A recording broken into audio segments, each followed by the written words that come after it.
Welcome, bonjour, everybody, to stage 3 of the virtual Tour de France, Le Tour de France virtual. Last week we had 2 stages in Watopia, and now, for the very first time, history is being made. We are on the virtual roads of France for stage 3. I am very, very excited. There's the sunflowers, there's the general classification. Alongside me is Hannah Walker for today's ride. But this is going to be very, very special indeed. First up today are the women for stage 3. We have the men just a little bit later on. And we have the RGV route today. But before we look at in a little bit more detail at the route, let's have a look at the general classification. Team Tidco Valley, they're leading the GC for the yellow jersey. They're also leading the general classification for the green points jersey as well, just ahead of Canyon, SRAM and Drops. So a comfortable lead in 2 classifications. We should be moving on in a few seconds now to this is the polka dot jersey, and that is being led by Drops Cycling at the moment. And April Tacey will be wearing that jersey in game. April, of course, the winner, the surprise winner of stage 1 of Le Tour de France Virtual. Just running through the classifications before we get to the action. The white jersey classification is being led by Trek Segafredo. They have 15 points, just ahead of Team Tidco Silicon Valley.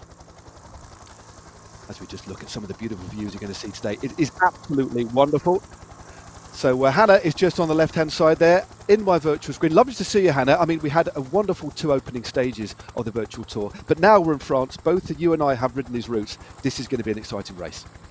Yeah, it certainly is, isn't it? And yeah, we got a sneak preview yesterday, and yeah, it's actually very, very interesting. Unlike last week's 2 stages where there's a lot of climbing, this week really does favour those sprinters or the very, very strong time trialists. So it's going to be fast and furious. I've been keeping an eye on the stats so far, and the race hasn't dipped below 45 kilometres per hour. It's constantly around 48, 49, so it just shows, after only a few kilometres of racing, how fast this stage really is. Yes, indeed. We are expecting a very, very high speed. As I said, the distance, 48 kilometres today. The riders, or the first race has been underway. They've got it about 11 Ks done. We're just looking at some of the classifications here, just explaining the way that the classifications work. And it's not based on time at all. It's all on a points-based system. All of the classifications, the yellow, the green, the polka dot and the white jersey, are basically on a points system. There's 50 points for the first riders across the line. The top 25 riders score 1 point for the 25th rider. And basically, the team that amasses the most points at the end of the stage will be the team that are in the yellow jersey. And of course, those points roll over from stage to stage to stage. And the most consistent team at the moment have been Team Tidco Valley. And the wearer of that jersey in game will be Kristen Falconer, the 27-year-old from the United States of America. We'll be going back to the game very, very shortly indeed. Out on the course, there are points towards the sprint classification as well, best known as the green jersey, and the all-important power-ups will be used in game as well. These are vital to get used to and can make the difference between winning and losing. We'll go into those in a bit more detail once we join all of the action. And there we go, just run through the teams that we have here. We have Team Tidco Valley, of course, the best team at the moment. Canyon SRAM with Tanya Era, always active. CCC 2020, watch out for Chloe Dygart, 10 times multiple world champion, and also April Tacey for Drops. We've got FDJ, Sunweb, Trek Segafredo, Lotto Sudal, watch out for Kopecki there from Poland. And then moving on, we have Arkea Ale Ciappellini featuring Marta Bastianelli, the current Italian road race champion, and also Park Hotel Valkenburg, a team that are very, very active on Zwift. This is the course that the riders are facing today. 2 laps of 24 kilometres with a sprint at 11.9, a small Queen of the Mountains at 13.8. That's a 3rd category affair, only short, another sprint before they roll through, get the bell and do it all again. Both myself and Hannah have had the opportunity to ride on this course. It is very, very fast indeed. And unsurprisingly, we've got a very, very high average speed. 13 kilometres have been done already. And as we said, Hannah, earlier on, this so far has been a very, very fast race indeed. But not that easy. I mean, it's going to be almost like a time trial effort today. Just looking at some of the heart rates of the riders here, we've got 180, 170, 160 all day today. Because it's so flat, they're going to be at or around threshold. This isn't going to be easy at all. It's Radio Tour. La course est lancée, située sur le territoire français. 2 tours de circuit à parcourir pour une distance totale de 48 km. 16 équipes représentées. Hello and welcome on Race Radio for Stage 3 of the Ladies Virtual Tour de France. The race is currently underway, situated on the French territory. 2 laps to be covered for a total distance of 48 kilometers, 16 teams represented. Well, thank you very much, Sid Piquet, the voice of Radio Tour. This race is moving along exceptionally rapidly. This is the first KOM on the viaduct, the aqueduct, and who is it going to be? It looks like Hammers is going to take this one. Tacey up there, power up being used by both riders, the aero power up being used. Looks like Smeagol was up in the mix as well. That is the only climb out on this circuit, and that really has stretched them. Kristen Faulkner not too far away, clearly in attention there, doesn't want anything to split here. But that first climb, Hannah, again, it will definitely hurt the legs because it is essentially flat all day, so any sort of elevation will really cause a little bit of pain. But that was only 400 metres at 5%. They should be back into their rhythm pretty quickly. Yeah, they should do, but as you said, you know, when you're going at high speeds and the gradient is going up, it still saps the legs. It really does take it out of you, and those all-important Queen of the Mountain points on the line there at the aqueduct. It was a big tussle between drop cycling and Sarah Tizet WNT Pro Cycling, and it did stretch it out, as we just see now, a few gaps opening up, but it is the yellow jersey rider, Kristen Faulkner, who's on the right side of that split, and just look at how stretched it is in the back. It really is stretched out here. They really did lay down the power. April Tacey scoring some valuable points there. There she is, 19 years of age from the United Kingdom. Top branding there, sponsorship with her headphones on. I don't know if she'll be listening to music. She's more likely going to be listening to her director sportif, Bob Varney, the team manager, the man behind this team. They are a very, very popular team. There we go. She's got an IRL soigneur on hand there. And that's one of the important things, especially in this race today. This is going to be one of the longest stages of the entire virtual Tour de France. And at 48 kilometres, we expect it to be around about an hour. So fueling, especially hydration, Hannah, even more crucial than ever. Yeah, it certainly is, and you want to come into this indoor racing, the virtual racing, well hydrated, and when the racing is on, you really do need to keep yourself, get the fluids in as little as and often as possible, especially in these points when actually the action isn't on, it's not full gas. And if you can have some help and assistance from the side there, from your soigneur from home, that's even better. But riders will be using things like electrolytes, an energy drink, to make sure those hydration levels are up. And maybe a couple of gels we'll see be popped as well, as we get the results there in the bottom left of that Queen of the Mountain map. Well, it was April Tacey who took the lead there. So maximum points for her, adding to her current tally. So April Tacey clearly doing very, very well. I'm interested to see what the tactics of the drop cycling team will be, because they're leading that classification. They've obviously got a stage win under their belt, and they've got a little bit of work to do in relation to overhauling the team of Team Timco Silicon Valley. And there is our first real glance of the yellow jersey. And there is Kristen Faulkner, giving her face a little bit of a wipe. But she's in the yellow jersey, sitting in the wheels a little bit. Lots of little ride-ons. If any of you are wondering what the little thumbs ups are there on the screen, as we look at the stats on the bottom left-hand side, that's the watts that's being produced. That's the measure of power. The RPM is the revolutions per minute, so how many pedal revolutions a minute. So she's spinning quite a high cadence at the moment. Then we have heart rate at 166, and then the actual speed on the road, 43 k's an hour. So that's about the stats there. But anybody wondering about the ride-ons, Zwift as a platform isn't just an exercise platform, it's a community-based platform as well. It's almost got inbuilt social media, and anywhere in the world you can select a rider in-game and give them a ride on, very much like a like on Twitter or Instagram. It really is an evolving sport, isn't it, Hanny? Yeah, it certainly is. It's evolving all the time, and this is making history all the time. This is the first time we head to the French world. But yeah, it's got a real great community base to it, as well as the racing aspect, and we've seen lots and lots of pros racing throughout the pandemic that's been going on around the world. But the community aspect is fantastic, and using the companion app is great. If you can head over there, give it a little yellow ride on, give it to your favourite riders. So we get a little look at Nina Kessler, one of the most experienced pros in this bunch today. She's been a pro since 2010. She's a strong sprinter, so Timco, you've got a really strong team to be able to swap riders in and out into this roster. Yeah, just a little bit of information about the roster. The teams have a squad that they have to enrol, as it were, before the virtual Tour de France, but they basically can have 4 riders in the event. But within the women's virtual Tour de France, no rider can actually ride more than 4 events. So they'll select the best events for the rider, obviously depending on resource, and also a lot can happen within the week. We've got another weekend of racing next week when we head to Mont Ventoux and ultimately the Champs-Élysées. But the teams can perm different riders. And when you look at the composition of the field here today, Hannah, okay, there are a few climbers, but when you look at the strengths of the sorts of riders that we have here today, it is riders who can deliver big power. And that's what you're going to need today. It's all about delivering power, not just at the finish, but actually out on the route as we head towards the next sprint of the day. I was really caught out there. We're coming towards the next sprint. Lots of power-up's been used, but all the sprints and the Queen of the Mountains, very, very condensed here. Some power-up's been used. Hammers now, Latch. Alice Barnes, the first time we've seen Christian Riffel is there too. But Latch looks like she's going to take the wins there from Barnes. Hammers in second place, so a good sprint there by the rider. That's from CCC Live.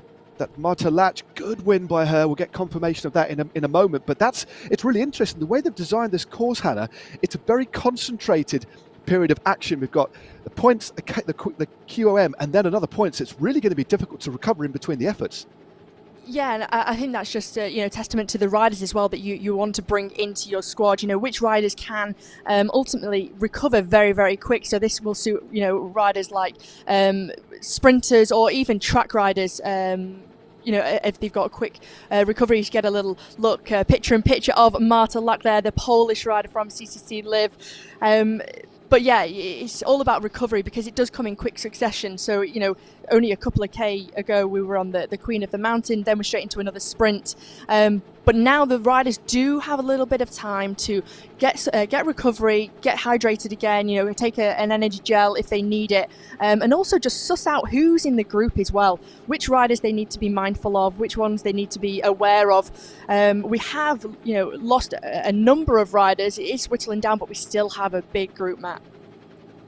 We certainly do, but it's probably about 25 or so riders. But if you want to add a little bit of depth to your viewing experience here, fire up your phone or your laptop or your iPad or whatever device you're using and head to Zwift.com/raceview, and you can really mine through and have a little bit of a deeper look at the kind of metrics that are on offer. You can select a rider and look at what they're doing. I'm currently looking at Chloe Dygart at the moment, just to highlight that particular. Look at her speed. You can see the speed, her cadence, and the heart rate as well. And you can also see where the groups are on the route. And that will give you a nice little bit of depth in relation to what you're seeing on screen. So a nice addition is to head over to Zwift.com/raceview for a little bit more added action. And I must admit, I've got a few laptops open, and that is one of mine, giving me an indication of where riders are. And as you said, Hannah, this is already split up. We've got 16 teams here, all fielding 4 riders. And already we have an elite group of riders here. I'd say about 20 riders out in front. And I think today it's worth touching on the fact that today, although it's a course built for the more powerful rider, if you're a TT rider, this is going to suit you down to the ground, because apart from the 3 sprints midway through, it's a very linear sort of effort. Yeah, it is, isn't it? And it really does suit them having that constant high pace. As we touched on at the start, the speeds weren't going much less than 4 to 5k an hour. We do have a little lull in the action, but we're still at 38 kilometers per hour. It's still a really fast pace. So yeah, it does suit your time trialists, the likes of Chloe Dygart, the current world individual time trial champion, road time trial champion. So we saw her miss out last week. We predicted her to win stage 1. She placed in the top 5. But she still is here. A rider who I've heard is in very, very good form, Matt, is Krista Raffel from the Canyon SRAM racing team. She's actually got Lars Teutenberg, the performance director of Canyon SRAM, with her at her base. So she's got some great help in hand there from Lars Teutenberg. There's Lars Teutenberg, a man that I race against myself and know very well. Spent a little bit of time with the Canyon SRAM team over the last few years on the Zwift Academy. Of course, a former Zwift Academy rider, or winner, should I say, is winning. And right on cue, look at that, fantastic. We have Krista Riffel, big fan going there, and some support. You can just see the bike moving there, just indicating the sort of effort she's having to put out. 347 watts, and she's just making sure she's not getting distanced. You just see it highlighted in the centre of your screen there. We're just making the other riders invisible to give a little bit more of a highlight view of Christa Riffel. Only 21 years of age and considered to be one of the big talents to come out of German cycling. She's been with Canyon SRAM since 2017, so a few years already. She's picked up in her first year as a senior rider, and there she is in the white jersey classification. So get on your companion apps and give Christa Riffel a ride on. And just looking on the right-hand side there, that's a few of the other riders in this group as we look at the overall classification for the green jersey, the Maillot Vert. That's the points, and Canyon SRAM Racing comfortably in the lead at the moment in that classification with 127, with Tibco Silicon Valley in second position. So Tibco Silicon Valley now have lost the lead in that classification, but I'm wondering, Hannah, what the focus is going to be as we get towards the midway point of the first ever Virtual Tour de France, what the tactics of the teams are going to be. We had a little bit of a discussion before the start. Teams that are a long way behind in the GC maybe will focus on stages, and maybe a team with multiple jerseys is just going to focus on winning one, because actually to try and dominate everything, you risk losing all. Yeah, you do, and it's just like in the real life racing, isn't it? If you try and concentrate on too many things, actually, your strength and depth withers down, and you're not able to succeed. But when you look at the team of Tibco Silicon Valley Bank, they're leading the team overall. They've got the yellow jersey, they've got the green jersey. And is it possible for them to take it all and try and take stage wins? I mean, they were very, very good last week on stage 2. They took the stage win, and they had riders up there taking. It's all about the consistency as well, trying to pick up as many points as possible. But yeah, maybe for the teams like Canyon SRAM Racing, they're currently sitting 3rd overall in the team classification. And would they want to try and maybe not go for the stage win, but try and pick up, as many podium places, maybe 2nd and 4th and 5th, just to try and get the numbers on the board. Yeah, it is tactics so important. We saw earlier on April Tacey with the headphones on. Look at that. I just queued that up. Look at that. The average watts so far, but that's for the sprints, for the intermediate sprint that Tacey was vying for. Maximum watts of 623. Which is very, very impressive considering this is going to be about an hour of racing. So following that, you're going to have to dig deep into your reserves and go again just to try and get back in the slipstream. Doing sprints, either on intermediate sprints or Queen of the Mountain classifications during a race isn't just easy. It's not as if you just sit in, is it, Hannah? Because if you make a big effort like that, the risk is if you go too deep, you grind to a halt. So you've got to make sure you've just got a little bit in reserve to make sure you sit back in the wheels again and don't get spat straight out of the back. Yeah, it's all about sort of knowing what kind of effort you can do and how quickly you can recover, and also knowing the course that the riders have been given an opportunity this week to have a recon of this course. So they can look at the pinch points and where it is hard, where they were able to save as much energy as possible.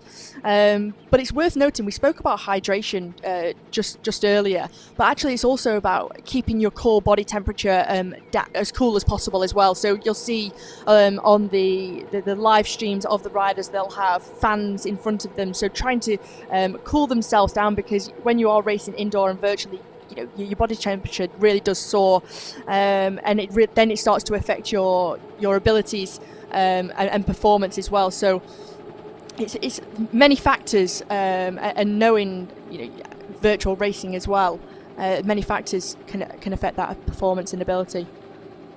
It certainly is the case, and the more that you race on Zwift, the more suited to it you become. Well, not so much suited, but used to the nuance. And just while the speed has just dropped off a little bit, we're going to be heading through the finish line again. This is a series of kind of S-bends. This is the Flamme Rouge, 1 kilometre to go. We still have just under 24 kilometres to go of this race. We had a little bit of a run into the circuit of around 1 kilometre of neutralise, as it were, before we actually went onto the circuit proper. But the race distance itself, 48 Ks, and this will be the first glance that the riders have got to see of this finish. Now, interestingly, both you and I, Hannah, did the recon, and I'd imagine lots of these riders have done a recon as well, but the actual finishing line, or the banner, the gantry, doesn't come in sight till about 150 metres to go, so essentially they're racing blind. So this is the first opportunity for any riders who haven't done a recon to get a really good look at this finish, because it's easy to be thrown. Just gone through the 500 metres to go, just under this little bit of a bridge, and then we'll be turning right and then the finish line will open up.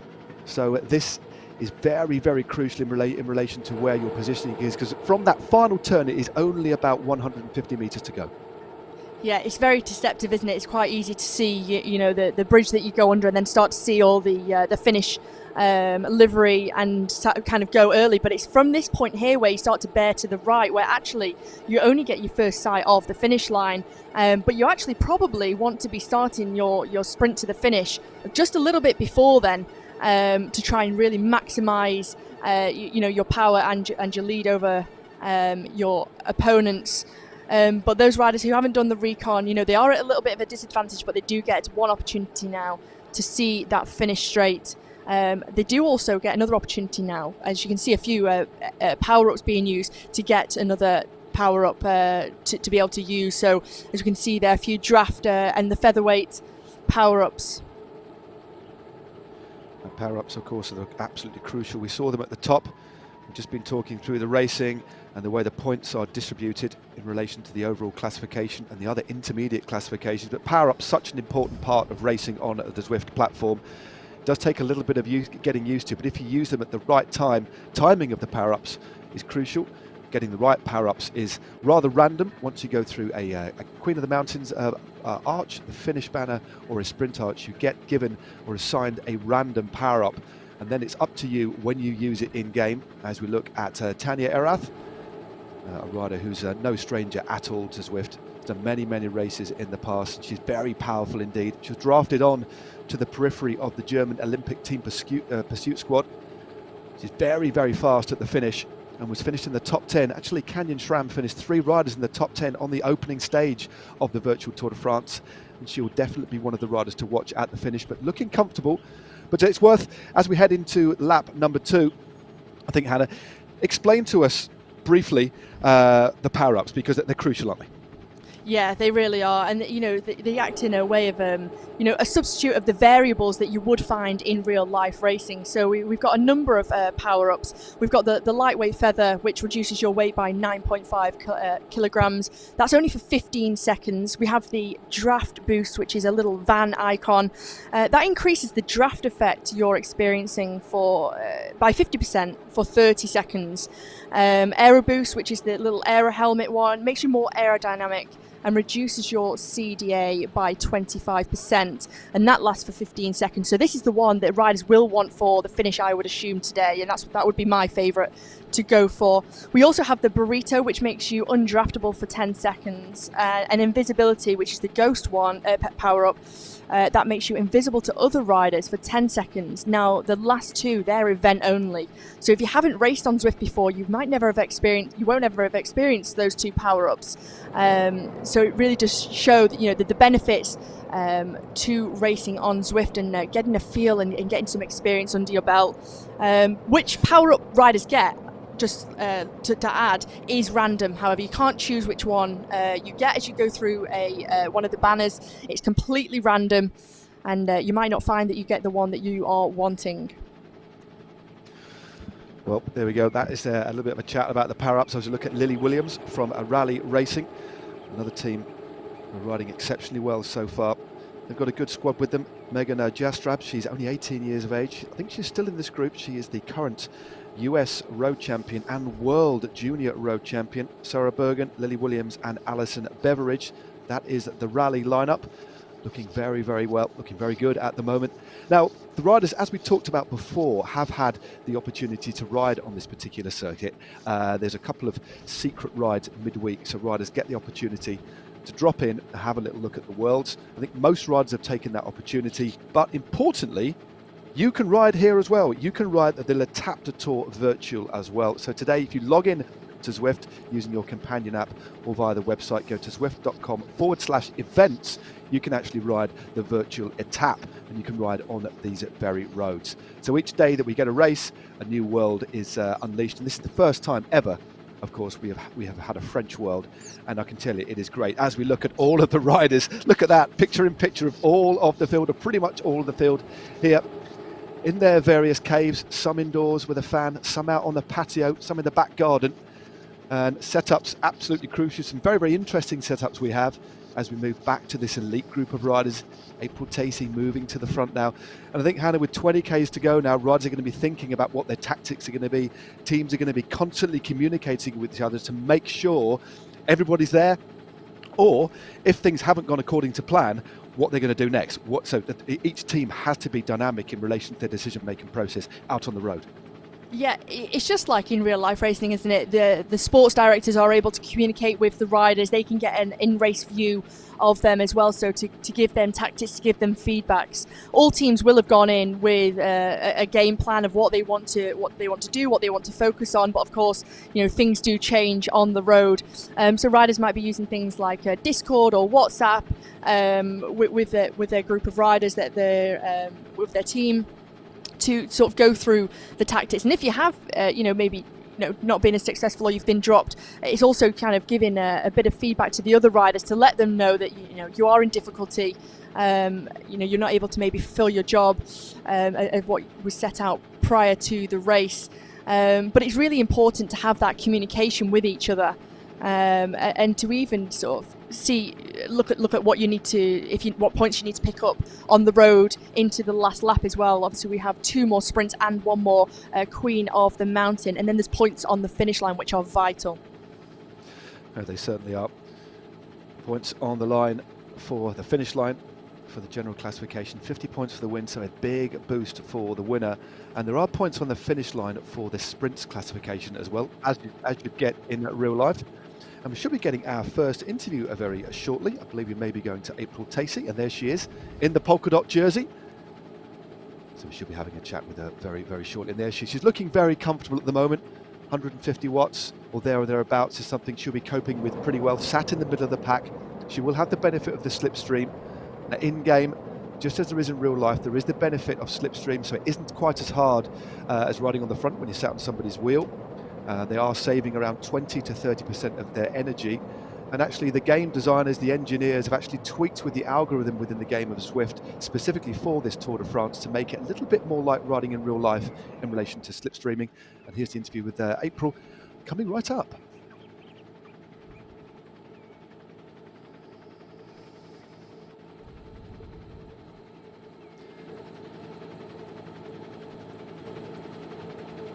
Haven't got to it just yet, but there she is, moving to the front of the bunch, right on cue. Looking good in that polka dot jersey. Winning the first stage of the Women's Virtual Tour de France has been amazing, especially as this year it is my first year racing at UCI level with team drops. At 19 years old, this is the biggest win of my career so far, and it has given me a lot of confidence going into the road season this year. It's been great that women's cycling get equal TV time and equal stages as the men, and this will hopefully improve women's cycling. The fans have been really positive, and it's been quite overwhelming reading all your lovely kind messages. I'd just like to say thank you. Coming into the races this weekend, I will be racing stage 3 and 4, and I'm most looking forward to stage 3 as it's a flat stage and hopefully it will finish in a sprint.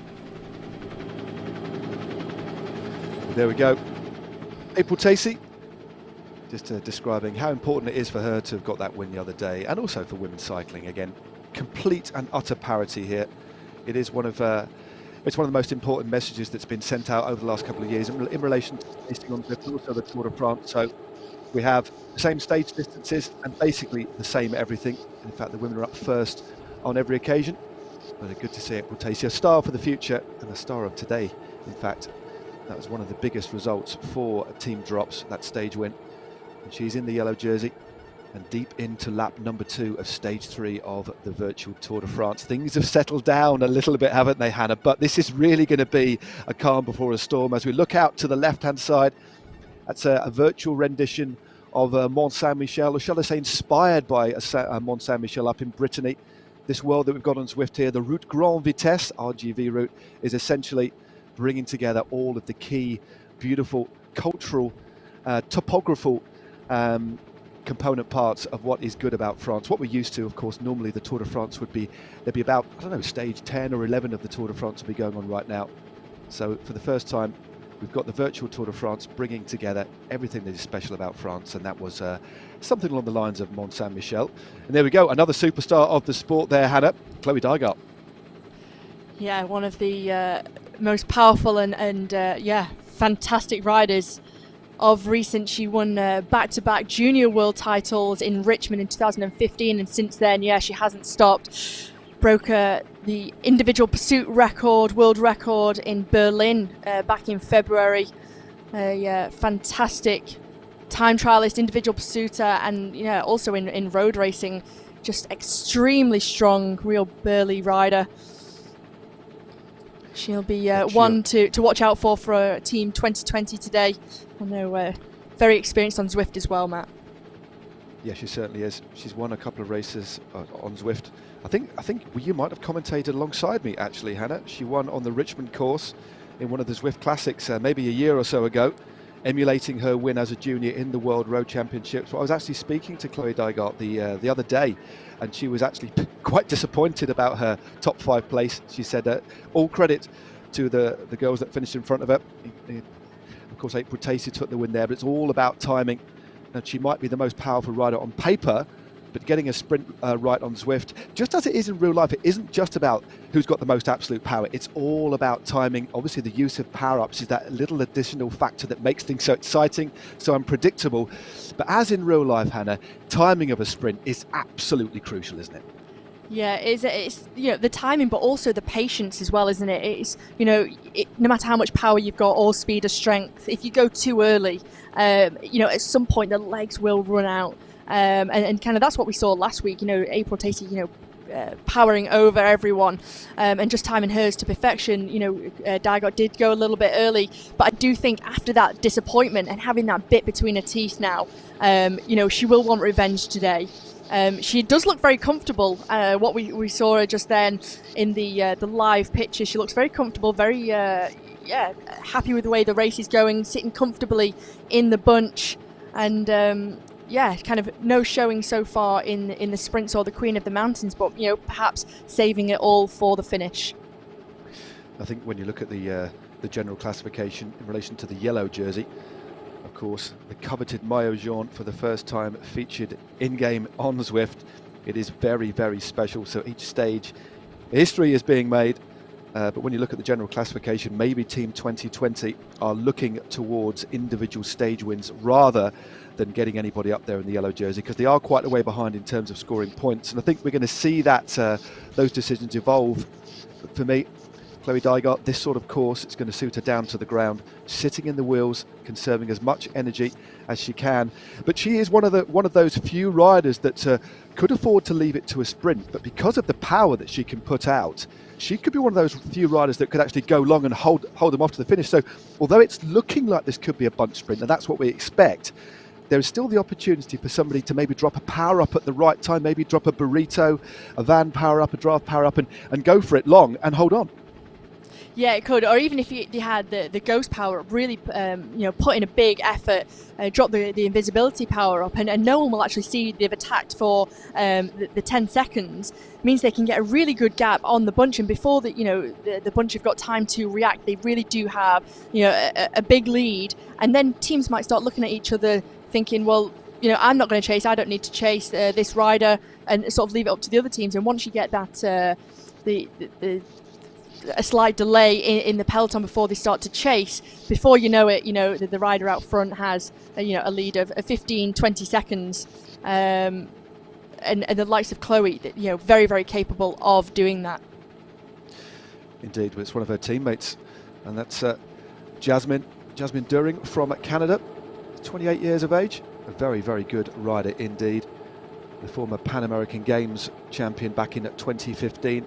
Been up there in the national championships, had a good season last year as well, third overall in the Tour of the Gila, one of the toughest courses out there. That indicates to me she's actually very good uphill as well. So she's comfortably sat in that group at the moment. You can just look at the names there. Erath moves to the front, just on the right hand side. You can just see the list. That's the top 10 riders rotating through, so that's in real time. No gaps between them at the moment. But there's only about 25 riders maximum. I'd say 20 riders in that front group. Just trying to look through at the moment. We actually have around 25 riders in that group. Most of the key riders are still in there. Everybody just taking their time, sitting in the wheels. And remember, we still have that little cluster of intermediate classifications as we just passed through the beautiful sunflowers here. This really is something quite special. How did you, just before we head to the Queen of the Mountains and the sprints, how did you enjoy your virtual ride, Hannah? I actually think it's becoming one of my new favourite worlds. Watopia is my favourite just because of how, you're going underwater and you can ride through the volcano and you can see, the huge giant squirrel. However, when I rode this, there is so many similarities to the likes of Brittany and seeing the likes of Mont Saint Michel and the aqueduct. I think it's got a really nice feel to it, and I think as well when you're riding along and you'll hear in the background noise, it sounds like you're at the Tour de France. It does indeed. Sorry to cut across you, Hannah. We've got a sprint coming up through on the cobbles. This is the pavé sprint. Who is going to take this? Look, Hansen from Riffle and Barnes. Oh, sorry to cut across you there, Hannah. Reminiscing, waxing lyrical about this beautiful course that we have here in virtual France, but it was Hansen. We'll get confirmation of that very, very shortly. But this sprint, known as the pavé sprint, as you can see, looks like we are heading through a real life village, and every single piece of that you see rendered in game here is inspired by rural France. It is something quite special, and no wonder you'll run out on a limb there describing it. It really is quite special. It's actually quite hard to push on the pedal because you're marvelling at everything around you, aren't you? The attention to detail in this world is really something quite special. As we look at Loretta Hansen for Trek Segafredo out of the saddle, she's still in that group. Here's the Australian, focused on the screen in front, focused on her metrics. And this is one of the strange factors, I think, for me about riding virtual on Zwift is you can see some of the metrics of the riders, but you can't actually see them physically around you, can you? You're very used to gauging how a rider is, but because you can read the body language, their facial expression, the way they pedal a bike. But here, it's just based on maybe their positioning in the group and looking at their stats. And there is the slow-mo. As we just look at the wonderful windmill just set back as well. Multiple angles there, a couple of power-ups were used. Not many power-ups for that particular sprint, and we will get confirmation. Points towards the green jersey classification were on offer there for the first 10 riders across the line. So lots of points on offer for the green jersey classification out on the road today. In fact, there's 50 points. 2 sprints, and there we go. The pavé sprint taken by Hansen, and then Riffle in at second place. Alice Barnes, the British road champion for Canyon SRAM. So maximum points for the rider from Trek Segafredo there. Hansen takes the win. And that's why I think she was we saw her picture-in-picture making that effort just to regain the group, because it's now quite a small group, Hannah. Not as much room to slide now, is there? No, there's not. We've got around 17 riders left in this front group now, so it really has whittled down from the original 62 riders that took to the start. But sometimes when you've made that effort, and as you were just touching on just previously, in real life, you can get that sense of, you in your peripheral vision, you can see riders, see how they're feeling as we are going into the second Queen of the Mountain here. Riffle up towards the front, Hammers up there for Sarah Tizet, WNT Pro Cycling. They're currently second overall in the standings. Start to be dragged out. It is Hammers who's leading this one out from Finja Schmeckel of the Drops team. It does look like Hammers is going to be able to take this as a clear winner of this second Queen of the Mountain, ahead of Schmeichel and Kristen Faulkner. Well, that was a good ride there by Hammers. She dominated that one. No need for a photo finish, and that has actually split this group. I think Faulkner, I don't know whether she was necessarily going for the points, just making sure she didn't miss a split, because this reduced group of riders now, a couple of riders have been distanced now. The first 25 riders now spread over 5 seconds going through the Aqueduct Queen of the Mountains. That is the last categorised Queen of the Mountains climb of the day. And somebody this is Hamnes now. She was the rider that took the points there, the German from the Sarah Tizet, a WNT Pro Cycling team, a team that, Hannah, you know very, very well indeed. And this has actually split the group. We've got a little group of riders now moving clear. We've got this slight descent, hardly even discernible because the gradient of the climb was only around 4%. But it looks like Hammers now continuing over the top. Or is she waiting? Well, the watch suggests to me she's actually waiting. Probably a good move here, but a good effort there to score maximum points. And the yellow jersey, ever attentive. So good riding by Kristen Faulkner, making sure she didn't let anything go clear. And it was Hamnes from Schmeichel from Faulkner taking the final Queen of the Mountains climb of the day. We have one more intermediate sprint which comes very shortly, and then the battle for the line. Yeah, that kind of climb really suits Hammers down to the ground. It's not too steep, but it's a real, punchy climb that she can, go quite early on. That she did split the field there. Hammers, a winner of the Lotto Thüringen Ladies Tour last year. She won the overall classification. She knows that after last week's showing with Erica McNaldy picking up points in the Queen of the Mountains, that she had to try and score today. So it'll be interesting to see how that has fared, because Drop's still scoring in that second Queen of the Mountain.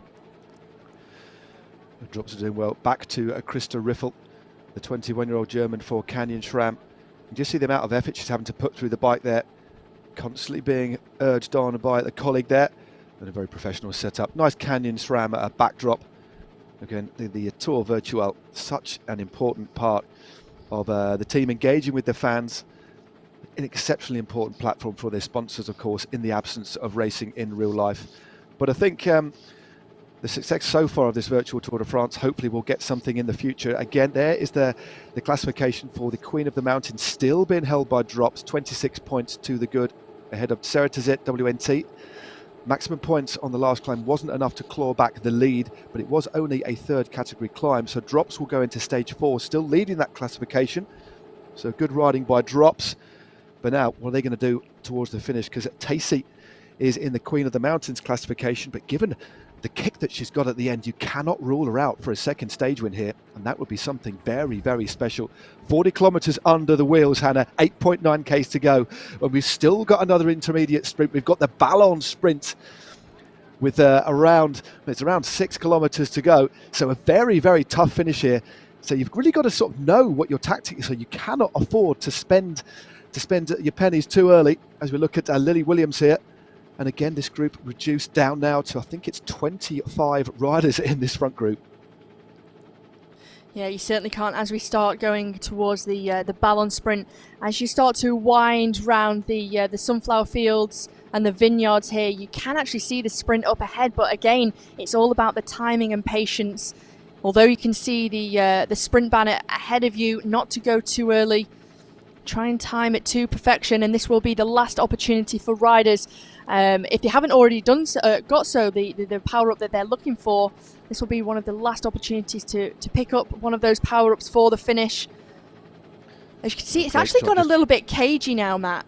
That all the riders trying to stay within the peloton, recover a little bit, see where their opponents are at, try and hydrate themselves and cool down. Yeah, definitely an opportunity to try and recuperate and recover, and to make sure that you can cover off all the potential opportunities. They're turning right. Tomorrow at that junction, the riders will turn left and add a climb in, but today we're keeping essentially on a very, very flat route indeed. Hardly any elevation at all. Actually 266 metres of elevation on today's course over the 2 laps. And we should be getting an interview very, very shortly. But there's the yellow jersey just moving back towards the front. Kristen Faulkner, the American riding for Team Tibco Silicon Valley Bank, has ridden an exceptional race so far. She's ridden really within the spirit of the Maillot Jaune. It really does give riders that extra few percentage points, or in terms of their effort. They're really riding with honour, and they've gone for the full yellow socks as well. I've no doubt she might be screen grabbing that and creating some sort of poster, because although it's in the virtual world, still wearing the Maillot Jaune, Hannah, very, very special indeed. Yeah, it's very special, and it's the first virtual Tour de France on Zwift, but it's also the first women's Tour de France. I mean, equal coverage, equal distance to the men, and it really is a true honour for these teams and the riders. And it's very special to also be representing your team on live coverage as well, Matt. Indeed. Well, here we go. It looks like a ghost power-up has been used by one of the riders from Drops there. Alice Barnes is on the front at the moment. Well, she's been overtaken by Lack again. Marcus goes through. It looks like Marcus, 2 riders from the CCC Live there. So Lack takes the points from Marcus. So CCC Live moving up in the classification for the green jersey. The first 2 riders there. Krista Riffel now rolls to the front, easing off. You can just see her watts per kilogram, suggesting that after that effort, riders are trying now to just recuperate a little bit. But generally speaking, it's textbook now. We've got a little bit of a lull after the effort for the final intermediate sprint of the day, but that does provide the opportunity for somebody who's brave and willing to take a risk to go over the top. As we look at Marcus, good move there, and now drops towards the back of the group. But this is it now, Hannah. 6.4 kilometres to go. There is a little bit, to coin a French phrase, a bit of an entente cordiale now within this group. Riders potentially looking at each other, looking at the watts and the stats. It has dropped down a little bit, although they're still cruising along at around 42 kilometres an hour as we head towards the finish. Who's your favourite out of this group?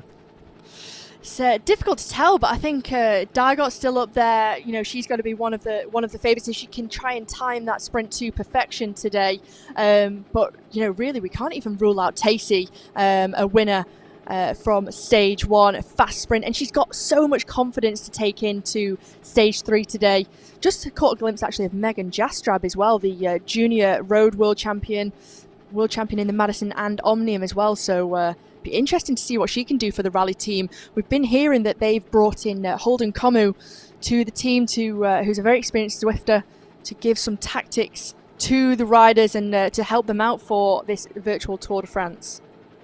Yeah, Holden Comu, we know, as you said correctly, a good bit of information there. Here's the current American Zwift champion. So his insight will provide very, very valuable tactical assistance as we look again at Tanja Erath.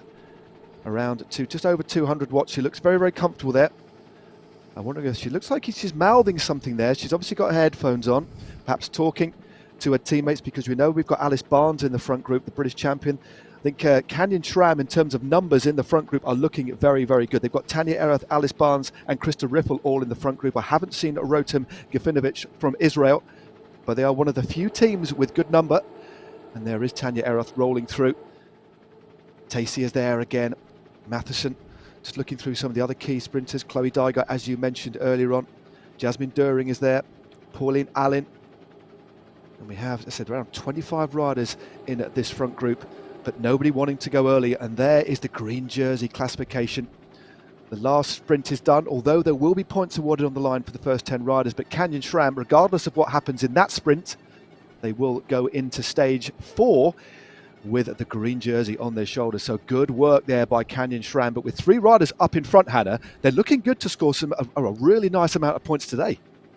Yeah, they're looking good to score, you know, even more points for the green jersey on the finish line, but as well as taking as many points for the yellow jersey as well. That's also going to push them up into the team overall.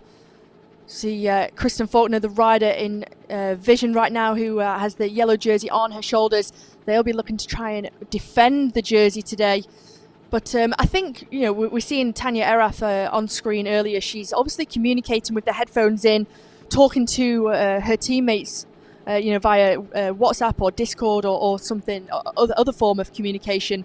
And I think that has paid off the way that they have raced today. Alice Barnes, notably, having a very good race. Yeah, we've actually got 27 riders in this front group at the moment. The next group are, well, 1 minute 18 behind. So 27 riders in with a shout of taking out stage 3 of the Tour de France. This is the RGV route, the Route Grande Vitesse. A nice little play on words, of course, for the famous train that runs the length of France. Beautiful scenery. It's been a very interesting race, quite a tactical affair. We've seen those little pockets of action going for the Queen of the Mountains classification. And looks like Shayna Paulos has gone for the Prix de la Combativité. That is the most aggressive rider award, and that is voted by the public on Twitter. Thank you very much for the information there. But with just under 4Ks to go, we're heading into the final denouement of today's stage to roll in another French word for you. The French countryside, for the very first time, being rendered here on Zwift. It looks beautiful, but I tell you what isn't going to be beautiful, and that's the pain in these riders' legs. It looks like Kessler, well, she appears to be on her own here. Has she been dropped from this group? Yeah, she doesn't look very comfortable, looks in a little bit of difficulty. She is just off the back, so that's not good news for the Tibco Silicon Valley Bank team. It is Kessler. She's actually, well, sorry, Hannah, she's actually 2 minutes behind. She's been well dropped.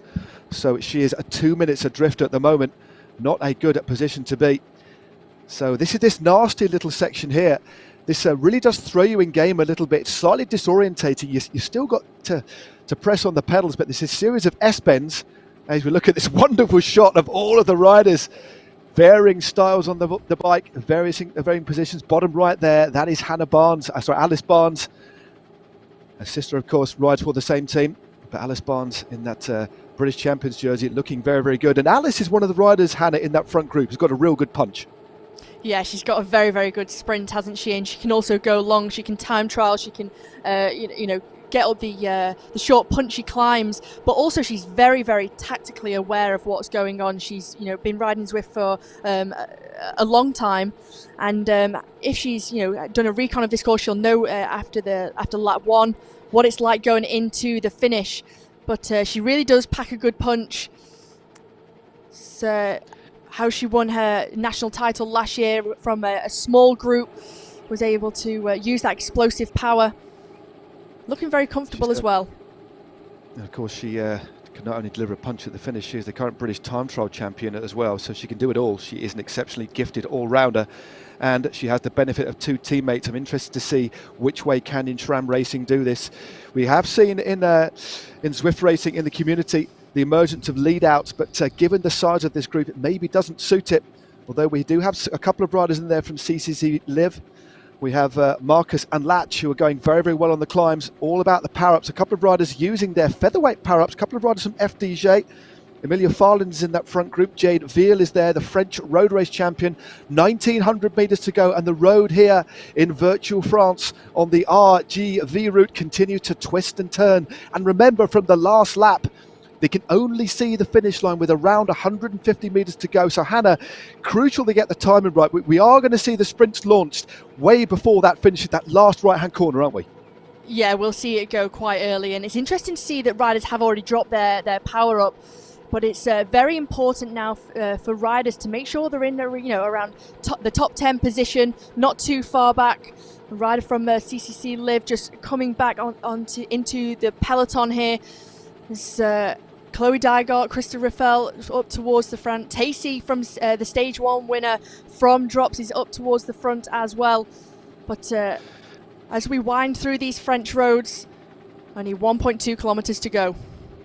1.2 Ks to go, as you said, Hammer. This is the final kilometre or so of stage 3 of the virtual Tour de France. Stage 3 for the women, the leader going into this stage, riding for team at Tibco Silicon Valley Bank, Kristen Faulkner. The team has the yellow jersey. They have amassed the most points of the opening 2 stages. They have a couple of riders in this front group, but a team that is very, very strong numerically is Canyon SRAM Racing. And they are 3rd place on the general classification, so a lot could change in the GC today. 799 metres to go.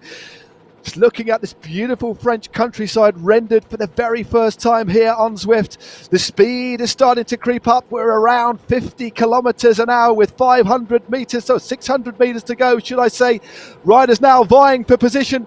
Who's it going to be? The white jersey moves to the front of Krista Riffle. It looks like Riffle is going to do some sort of lead out. 400 metres to go. This is the penultimate right-hander. Then they turn right again, heading into the finishing straight. Chloe Dygart is there. Power-ups been launched. A few feather power-ups and draft power-ups been used already, which is very, very early indeed. This is the final right-hander, and the yellow jersey, the Maillot Jaune, opens things up. Faulkner opens her sprint very, very early. Dygart and Tacey are there as well. This is so close. Erath moved to the front. It looks as if Tanya Erath of Germany and Canyon SRAM has taken the win here on stage 3. The biggest win in her virtual Zwift career, without a shadow of a doubt. Perfectly timed sprint by the German, the former Zwift Academy winner, to take a well-deserved win here on stage 3 of the virtual Tour de France. Whoa, Hannah, what a brilliant sprint by Tanya Erath. Well, that was fantastic, wasn't it? The Zwift Academy winner just, the sprint opened up quite early. Just look at the effort on her face there on the left-hand side of your screen. But as we get a little view of that, yeah, she's happy with that one. Big smiles all around from Tanya Erath of Germany. Do you know what? I mean, anybody who wins this is deserved. But in particular, Tanya Erath has been so consistent, but has lacked that big win. But to the fourth, you couldn't make it up, could you? The first ever Tour de France, and she was the first ever Zwift Academy winner, winning here on stage 3 for a team that are really dedicated to this platform. They race on it a lot. They're exceptionally strong, of course, out in real life as well. But that was a marvellous victory. Perfectly timed sprint. But look who was just behind. Chloe Dygart, second place at 0.08 of a second. So it's very close. And April Tace is scoring a lot more points as well for drops. And the first rider, I think, from the leading team at the moment was in fifth, Christian Falconer. So solid performance. But there we go. The big thumbs up from Tanya Ereth there. She's going to be delighted. It just shows as well the how to use the power-ups to perfection, time them right as well, not to go too early. Yeah, that was interesting. There's a lot of power-ups being used earlier on, but again, you could argue that if you use them early, there's the benefit of potentially opening up a little bit of a gap, especially if you're a rider that doesn't have that initial punch but can carry well when you've got that momentum. So riders using power-ups, to sort of match their kind of abilities. But there we go, confirmation of the win today. Canyon SRAM, well, a long day in the virtual saddle today, a 106. So Chloe Dygart in second, April Tacey again, very, very consistent. Marcus in third there. The wearer of the yellow jersey for Team Tibco in fifth. A good ride by Alice Barnes there in sixth position. Kuipers is there too. Hammers, Simmerling and Bukius rounds out the top 10, a second adrift. So two riders there importantly for Canyon SRAM, and we'll get to the general classification as soon as we can, but it's all about points. 50 points for the win, 1 point for 25th place. I'm not even going to try and do the mathematics for you, but this is going to change things. There's a slow motion replay again, Hannah, but a perfectly timed sprint, because as she crossed the line, Tanya, she still had the power up use in play, as it were, so she used it to its maximum, didn't she? Yeah, she really did, and she had the all-important aero power-up as well, as a few other riders. But we saw, a few of those power-ups being used way too early, and it played a detriment to their performance and in the end there. But great to see Kristen Faulkner up there for Tibco Silicon Valley Bank. She was the only rider represented in that front group, so still picking up the all-important points towards the yellow jersey. But for Tanya Ereth and the Canyon SRAM team, the way they rode today, at the finish, but also in the intermediates, was absolutely fantastic with Alice and Tanya. That certainly was. Well, they got Alice in the top 10, as we saw, sixth. And just looking a little bit further down the rankings, I think Krista Riffle was 18th, so she scored points as well. So three scoring riders in the top 50. Again, I'm not even going to attempt to do any maths, any rather rudimentary maths. We'll wait until we get the general classification confirmed, but it certainly is going to tighten things up at the top, making for an exciting stage 4. So we're now exactly at the halfway point of the women's virtual Tour de France. History being made, and history being made for Canyon SRAM there, of course, as well. Their first ever stage win in the Tour. And that's going to be big. I mean, for the whole team, that's going to mean so much, isn't it, Hannah? Yeah, it is. It's great to have this platform to be able to continue racing as well throughout the lockdown. And as we're going to hear from Tanya, the race winner now.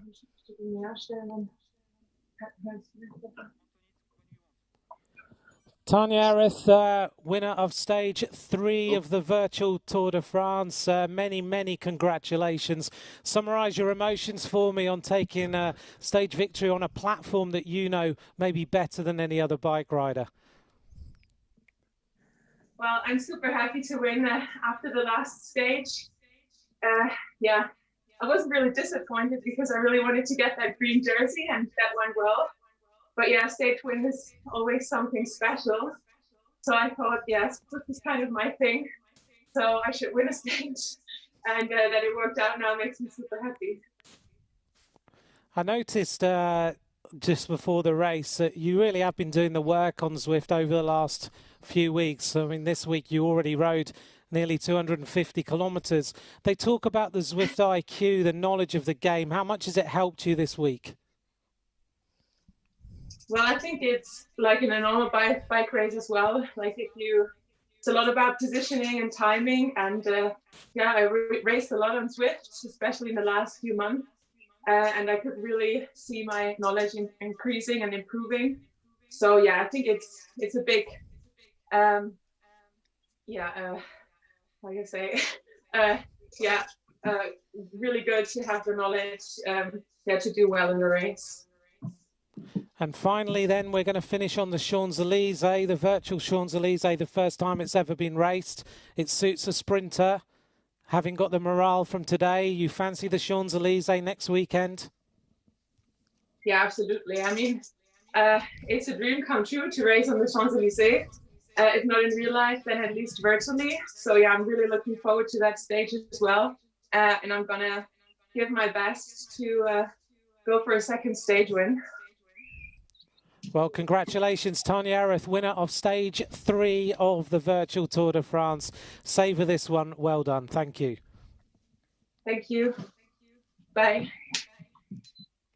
Tanya Areth then. Great to see Tanya Areth there. A little bit emotional, I think she was, and a big smile. Just shows how much that does mean to her.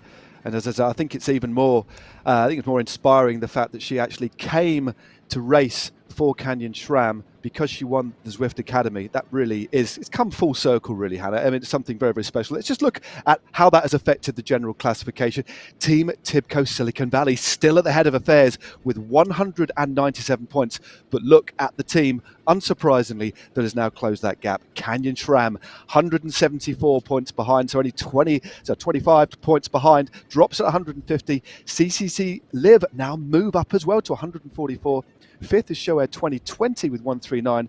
Then we have Ceratizet WNT, Bols Dolmans, Rally, FDJ, and then Sunweb rounding out the top 10. But that cluster of teams at the head of affairs there, Hannah, that's going to make, well, for a mouth-watering menu for the next few stages. I mean, it's set fair to be so, so exciting. Yeah, well, Canyon SRAM Racing came into this with 91 points. They now sit second with 174, so it just shows the points that Tanya, Alice Barnes and Krista Raffel have picked up in that finish, how important it's been, and the detrimental effect to Team Tibco Silicon Valley Bank for Kristen Faulkner. She was the only rider in that front group and picked up solidarity 27 points. They still do lead, but it's going to be very, very tight going into the next 3 stages. It certainly is, and I think that just shows again what we were talking about at the beginning of the women's race is whether the importance, if you want to go for the Maillot Jaune, if you want to keep amassing points, is making sure you have as many riders in the front group, because even on a flat course like that, where they're riding pretty much at or around threshold for a lot of the day, a flat course like that, you think, oh, the riders can sit in. It's a lot harder than that, a lot harder, almost like a kind of time trial effort as we look at the points classification. Now, Canyon SRAM have moved into the lead in the Maillot Vert, the green jersey classification, and they have a big lead. So Canyon SRAM are wearing at least one jersey tomorrow for stage 4. They have 182 points ahead of Team Tibco Silicon Valley, who have 120. Then we have Drops, still ever consistent for the British squad, in third place with 89 points. Then CCC Live, they're moving up there as well. They had a couple of riders within that front group as well. So CCC Live, if I can again get my words out. What such an exciting stage, and too much coffee, I think, is the order of the day. But no, a great stage. And again, tomorrow's stage, as we look ahead, is going to be, I think, a little bit different, especially with that climbs towards the end. And talking of climbs, I believe this should be the Queen of the Mountains classification. And it is. And it is still Drops who have the lead with 26 points, but they're only 6 points clear of Ceratizet WNT Pro Cycling Team. And then a bit of a drop off to third place, and it is Canyon SRAM with 8. Then we have FDJ, Tibco, Bols Dolmans, and CCC Live in 7th place with 1 solitary point. But there we go, some very consistent riding, and good to see Drops still having a jersey, especially after that win with April Tacey on stage 1, Hannah. Yeah, it is. It's fantastic to see them, and Tacey up there again on today's stage. But we're seeing a real little battle going on between Drops and Ceratizet WNT Pro Cycling. Hammer's the rider up there today, picking up the points, and I think we've got sort of a race within a race for that Queen of the Mountains jersey. Ceratizet WNT really looking to try and take that from them, and it was Hammer's the rider picking up points for that team today. It's we move over to this is a highlight little reel, a little bit of a highlights reel of the women's event. That was the rollout from the start. Remember, this was the Route Grand Vitesse, the RGV route, and it was a fast race indeed. Always at or around well over 40 kilometers an hour. We'll get up the average speed for you, I think, a little bit later on, and just look at some of the faces here, just illustrating the kind of effort. This was the final sprint, and it was, well, a wonderful ride by the rider from Canyon SRAM there, Tanya Erath. Big cheesy grin all round. And I wonder if she'll treat herself to a bit of cheese tonight, maybe a bit of camembert, who knows. It is the virtual Tour de France after all.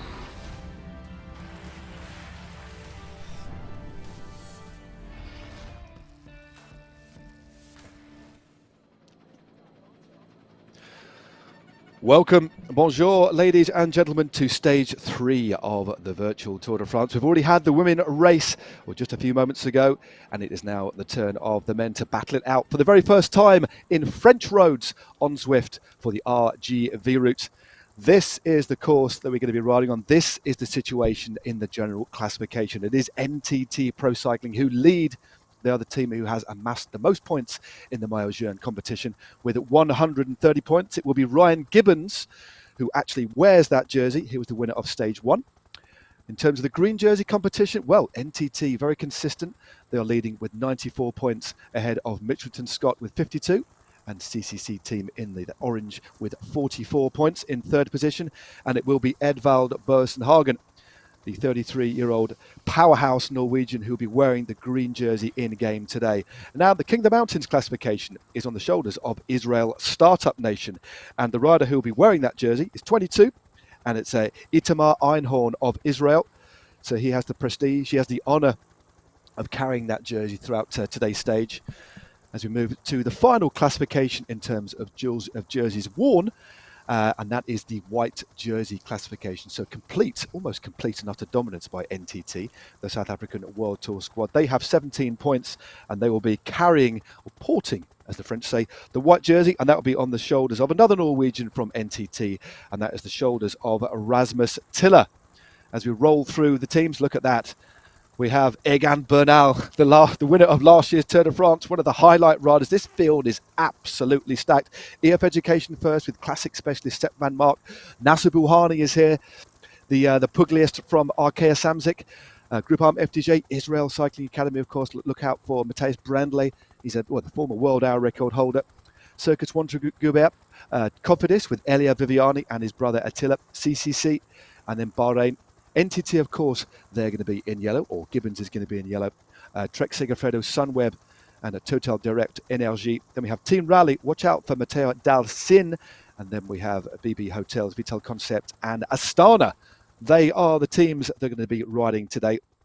And this is the parcours. This is the course that the riders face. It's known as the RGV route. It is the Route Grande Vitesse. It's essentially flat, and I think the profile there makes it look a little bit hidden than it actually is, but we have a third category climb each lap at around half distance through, and then we have 2 intermediate sprints each lap as well. And alongside me for the virtual rider yet again is Hannah Walker. Oh, but before we do that, let's move into Radio Tour. Pour la 3e étape du Tour de France virtuel, la course est lancée, située sur le territoire français. Il y aura 2 tours de circuit à parcourir pour une distance totale de 48 km concernant les coureurs représentant 23 équipes. Hello and welcome to stage 3 of the virtual Tour de France. The race is currently underway, situated on the French territory.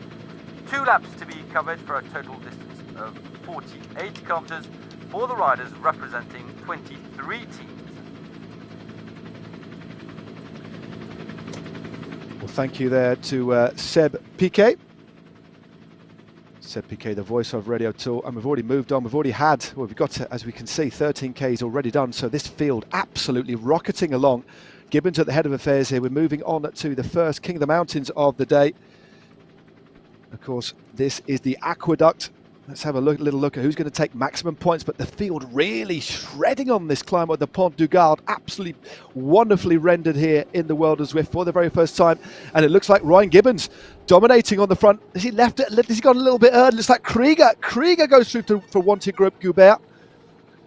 So Krieger takes the points there. I think we'll get confirmation of that, but some initial action already. So Krieger from Ruch and Gibbons there. They're just easing off, but early action. And interesting, Hannah, that we're seeing Ryan Gibbons in the action on the King of the Mountains. I'm wondering if he's going for that classification or just making sure, Hannah, that he stays at the head of affairs and doesn't miss any big splits in the field.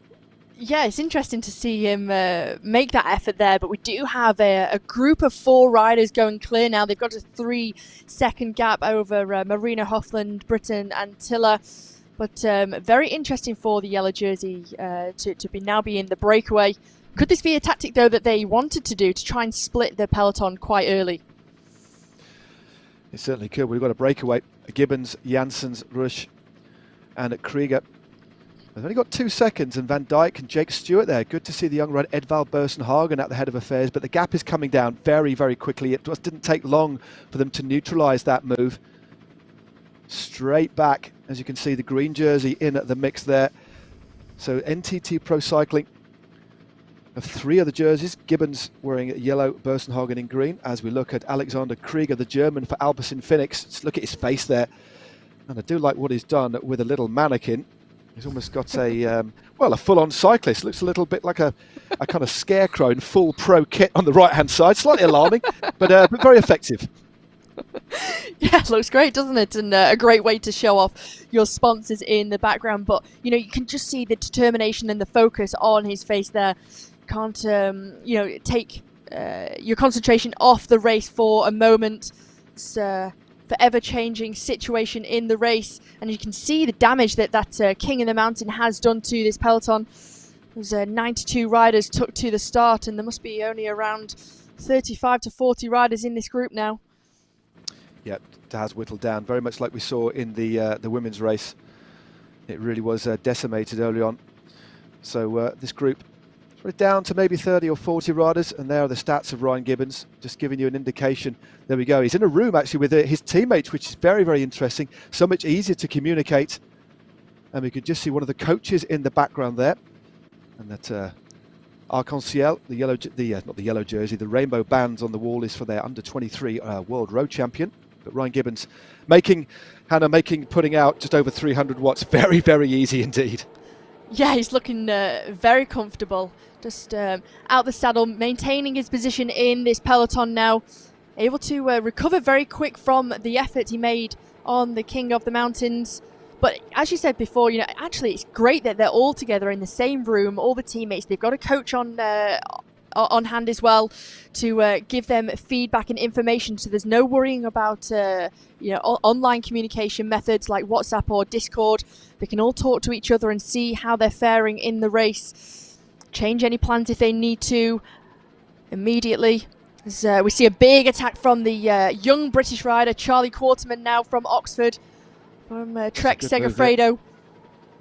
Yeah, good move. It's the first year with the World Tour team. He is the under-23 British TT champion. Maybe going a little bit early, the Trek Segafredo riders, to try and maybe start off, provide the catalyst for a little breakaway, or maybe go early for the points classification. But he's been overtaken by, Edvald Boasson-Hagen. And this man knows how to lay down some power using the van draft there. That gives him a little bit of extra draft, or the draft benefit for 30 seconds. But the fact he's not on anybody's wheel, he's probably not using that draft to the best of its benefit. But fair play to Charlie Quartermain. He's reeling him back in. And if I were him, I'd be sitting on the wheels of Edvald Boasson-Hagen rather than going straight by. But he goes by nonetheless. But the bunch aren't too far behind, being led by Jonas Rutsch at the moment. Gibbons is still at the head of affairs too. Kundercourt is in the mix too for Trek Segafredo. He was one of the riders that I did my recon with the other day. He's looking forward to it. And there is the face of Charles Quarterman with his Trek Segafredo and nice exposed brickwork there. But again, 400 watts that he's having to dig very, very deep here, Hannah. Yeah, he's having to dig very deep as the peloton comes all back together. But it wasn't a bad rider to be in the breakaway with. Edvald Boasson-Hagen knows Zwift very well. I was looking at his stats earlier on the Zwift companion app. He's a level 44 and he's done 206,000 meters of elevation. So a lot of experience on the platform. It is indeed. Well, here's the sprint coming up. Max Walshard is very quick indeed. Gibbons, Miles Scottson's there as well. Janssens. Oh, it looks as if it's Ryan Gibbons. It was Gibbons. They could just see his yellow jersey at the head of affairs. So Ryan Gibbons takes maximum points. He'll get 10 points for the green jersey competition, and clearly feeling very, very good to add to the 94 points that NTT had at the start of the day. Again, sorry to cut across you, Hannah. The action does come thick and fast midway through the stage. Now we can breathe for a little bit before we head in to take the bell and head into the final lap. But that real close concentration of effort and the way that Ryan Gibbons equipped himself up there for the King of the Mountains and also up there for the sprint says to me, Hannah, that he's in very, very good shape indeed and recovering well between those efforts. Yeah, and it shows to me that the team as a whole have come into this with a solid plan. We just saw Bosenhagen off the front. It forced Moreno Hofland of EF Education to chase that one back. And then Gibbons was set up nicely for that sprint. So it shows to me that they're all coming from NTT Pro Cycling. They've all come in with a very good plan of action and how they're going to attack today's race. They do have a little bit of an opportunity now to get a little bit of hydration on board, take a gel, and just recover from those efforts. They do have a few kilometres before we start to make any more efforts again for the next sprint. We do. There's around, looking at the stats at the moment, we've got around 40 riders in that group. So 41 riders to be exact, as we look at the slow motion replay of Gibbons taking maximum points in the Maillot Vert, the green jersey competition. And look at that, so a couple of fist pumps on the right hand side from an extraordinary member of the virtual public there. Most of them jumping up and down, but that particular member of the public opting for some fist pumps. And there is the confirmation. Actually, they're giving it to Gradek. That was Gradek that got the points there. That was the RGV Ballon sprint. So they're giving that to Gradek, and Wolscheid in second position. But it did look as if it was actually the other rider who took the points. But again, we'll get that confirmed for you in just a few moments' time. But around, say, 41 riders in this league group now. 19.7 kilometres underneath their virtual wheels. 29 kilometres to go. And when they pass through the finish, they'll get the virtual belt. But interesting, there's some really good riders actually been dropped from this group in front. But we're going to go to an interview very, very shortly indeed. An interview, I think it's one of the team managers of one of the teams here, as the group just backs off the pace a little bit. The first view there of Michał Golasz, the former Polish champion riding for Team Ineos. So Ineos have got a couple of riders in that front group. It looks as if most teams are represented. Quartermain we know is there. And here is Ryan Gibbons. It's absolutely incredible to take part in the first ever virtual Tour de France and to pick up the first victory on stage one made that much more special. As a team, obviously it raised the spirits. There's not much racing going on at the moment, so to get any kind of victory, whether it be a virtual or not, is something great, and we're definitely looking to build on this in the races to come. I'll be in the yellow jersey for stage 3, and yeah, I think we're definitely going to be aiming to keep it all the way until the final stage. So very, very grateful to be included in this, and definitely going to be chasing success. There we go, Ryan Gibbons. He is the current South African road race champion. Very, very fast finisher indeed. Remember him a couple of years ago riding the Giro d'Italia, getting a hatful of top 10 finishes in bunch sprints. A real talent. And again, really showing his worth in the virtual world, taking out stage 1 and riding in dominant fashion so far today. But he has a very strong team. Now, if you want to look at a little bit more in relation to who's riding, what positions on the road, get a little bit more depth, head to Zwift.com. Just see at the bottom there, /race view. I've got several laptops up to date. And I do have Zwift.com and Race View up, and it is really, really handy. It gives you can click on any rider you want. It gives you their position live. It shows where the various groups are on the road as we look at Egan Bernal there on the left-hand side. Still maybe struggling just a little bit. The Tour de France winner last year, and one of the favourites, of course, for the in real life Tour de France, which fingers crossed should be happening in around a month's time, but struggling on today's course. Maybe not adapting perhaps to the very, very fast starts that we see on Zwift. Generally they go very, very fast. And there is Egan Bernal, picture in picture. Bearing in mind, of course, he is in Colombia. You can just see his Androni Giocattoli jersey underneath the Team Sky jersey and the Maillot Jaune from the Tour de France. So clearly a big fan of the sport. He's got some, they pictures of himself. He's clearly a fan of himself. But you know what? If I'd won the Tour de France, I'd have a few yellow jerseys in my pain cave as well. So Egan Bernal, it's just great to see him riding this race. It really is. And managing to raise a smile. But distance today, but let's hope he just rides around and gets a bit of feel for riding in the virtual world. But Hannah, important that he's here, and it really, isn't it? Yeah, it's fantastic that he's racing in his virtual Tour de France, and just look how happy he is as well. Always got a smile on his face, and I think just having his presence in the racing and representing Team Ineos is brilliant. I think as well it's worth mentioning that some of the riders who are still down in Colombia, and I think that is his house, but will be riding at altitude as well, whereas most other riders who are essentially based in Northern Europe will be riding at sea level, and there is a big advantage to that, of course. As we head towards another sprint, shouldn't be, well, not another sprint, sorry, we're looking at a slow motion replay there. There is the classification so far of the Maillot Vert. So NTT, well, dominating so far with a massive 128 points in front of Mitchelton Scott with 59, and then CCC in third with 55, and Alpecin Phoenix a rather distant fourth with 38. And this is the S's that we're heading into now. There's a long series of switchbacks, no longer than 150 meters each. It's really quite disorientating when you're in game. So important that riders have done this before, or if they haven't dropped in on one of the recons, this is their first opportunity to see what the approach to the finish line is like. And there we get the first glimpse of all these different riders with their various pain caves, as it were. Some interesting sights there, Hannah. Yeah, there certainly is, and riders opting for different pain caves, some outside, some on their balconies, some indoors. We see NTT Pro Cycling there, obviously on a bit of a team training camp all together, doing today's race. Well, there we go. I think, and it is worth mentioning as well, a couple of teams have just come off training camps. One of the teams, Bora Hansgrohe, their manager we spoke to the other day, he thinks that the riders might not necessarily be in the mix. They're just come off the back of a training camp. And also another big team, one of the biggest teams in the world, well, the most successful team in the world, De Koning Quickstep. They're actually at the Val di Fassa in the Dolomites. They're actually riding this at 2,000 meters. Yves Lampard, Bert van Lerberger, Stein Steels and Ilio Kaiser as we pass under the Flammeroos. So the teams in different parts of the world, different parts of the season, of course focusing on the Tour de France, but a lot of riders are here, and we have an exceptional quality field in this, the remnants of this lead group. We had a big field starting out, but now it's whittled down to 41 riders in this front group, and we're now heading towards the finish line for the first time.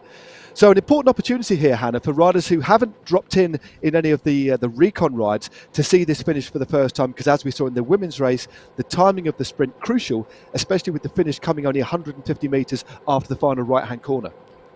Yeah, as in real life racing, if you are doing laps, riders will always, take a look at their surroundings, visualize that the finish or the run into the finish. Make sure they, remember it and take a look around them at where they think they need to open up their sprint. From, as you said, you only get a view of the finish line as you bear to that right corner, and it's around 150 meters to the finish line. So any rider who's not done a recon this week on the private events, it's very important for them to get a view of today. And also, as you would do in real life, do your homework of the race. Yep, homework crucial. As you would in any real life race. A lot of the teams in the Tour de France will obviously ride the key stages well ahead of the race, and then some of the stages that might not actually ride, they will send the team car up the road with a GoPro in front of the car and actually check out they'll go on Google Earth as well as we look at some of the stats. It looks at the rider. This is the rider workload. The top three riders over the first KOM. Krieger 5.4 watts a kilo, Gibbons 5.39, and Rutsch from EF Education first. Jonas Rutsch 5.48, so some big power over the first KOM, and that isn't their max. That will be the average power, which just puts it into a little bit of perspective. But the climb not particularly hard compared to the climbs we've had on Zwift or the climbs that are to come. Now I am very, very excited about tomorrow. It's essentially part of the same route, but they do go over a longer climb, which I rode yesterday, and it's actually quite tough, especially coming midway through, well, 3/4 of the way through the field. It's not super steep, but at 2.5 Ks long at 5%, I think it could really split things up tomorrow. But meanwhile, the focus is of course, on today, and there is the yellow jersey. Callum Scottson also there, the Australian riding for Mitchelton Scott. They've got a couple of riders in this front group, and still, Hannah, we have 41 riders, but the pace has just dropped off a little bit here. Although saying that, just look at what it takes to stay in that front group. 370 watts. I could hardly keep that for about 5 seconds these days. Well, just look at the face on Edvald Bosenhagen. Really got the bit between his teeth. Really focused and obviously very, very pumped for today's stage. They've already had a successful start with Ryan Gibbons, Bosenhager in a slight breakaway earlier on with Charlie Quarterman. But just look at the effort that it does take to stay in this group. Travelling at around 50 kilometres per hour. The speed's not dropping for anyone. No, they are absolutely rocketing along this course, and I think they're going to finish it. They're going to finish it in round about an hour, I think. Just to put it into perspective, I thought I was riding quite a nice pace the other day when I did 2 laps with Cône de Court the other day, and it took me 1 hour and 18 minutes. So there you go. And I thought that was a reasonable ride at 244 watts or whatever it was. But anyway, these of course are the finest riders in the world, and they are here for the very first time in virtual France. This is the first time we've had the Tour de France on Zwift, and this is the first stage that we have seen virtual France rendered, and it is something pretty special. And you, of course, if you're watching this, a little bit envious, perhaps not envious at the pain going through these riders' legs just to stay in the field at the moment. But if you fancy riding in this rather wonderful world, the RGV, the Route de Grande Vitesse, you can go on to Zwift.com/events, and you can ride one of these routes in, of course, L'Etape Virtuelle, or use your companion app. And I do advise you to do it because it is something pretty special. As we look at Jan Bakelants, a very, very classy rider indeed. He's looking pretty comfortable there for Circus 1-2 Group Goubert, just floating at around 300 watts. Again, a really punchy rider is the Belgian. He spent a couple of years with AG2R Le Mondial and has had his fair share of injuries as well as Jan Bakelants, but a very, very classy bike rider indeed. And midway through the pack, that's the place to be, isn't it, Hannah? Because you get that added little bit of slipstream. Yeah, making the most of that draft effect on Zwift. So it is very similar and being made to replicate what you do in real life racing. Save as much energy as possible by drafting the riders in front of you. So it's almost like the tail of the cone of the draft extends further back. So the further back of the bunch you are benefiting more of the draft effect. Saves around 20 to 30% of your energy as well. So Bakelant's a very experienced rider, making the most of that. He's 34 years of age now and ridden 5 in real life Tour de France's during his career. Yeah, he's a really likeable fellow. Quite a jolly chap, but a really punchy rider. It kind of revels on the kind of up and maybe not the high mountains, but courses like Flèche-Wallonne-Liège, Bastogne-Liège, or Lombardia, those sorts of races. The rider climbs of maybe 5 to 7 minutes, as we see Michael Matthews. Now, Michael Matthews, I think he's in this is a little bit further down the route, but Michael Matthews there for Sunweb, just on the tops of his bars there. Again, a very, very classy rider. Not riding the Tour de France this year, a different focus for the Australian, the former winner of the green jersey in the IRL Tour de France, of course. But Michael Matthews a little bit further down the group. Again, he'll be focusing on the Giro d'Italia this year. As we look at the positions on the right-hand side, that is your current rolling live top 10. They're moving along at 50 kilometers an hour. Reto Hollenstein is there. He's a very, very fast finisher indeed for Israel's startup nation. Edvald Bosenhagen, Charlie Quartermain, Odd Christian Eiking. It's like Ry Gibbons is still there. Mikhail Golash, Jake Stewart. Good to see the young Brit rider.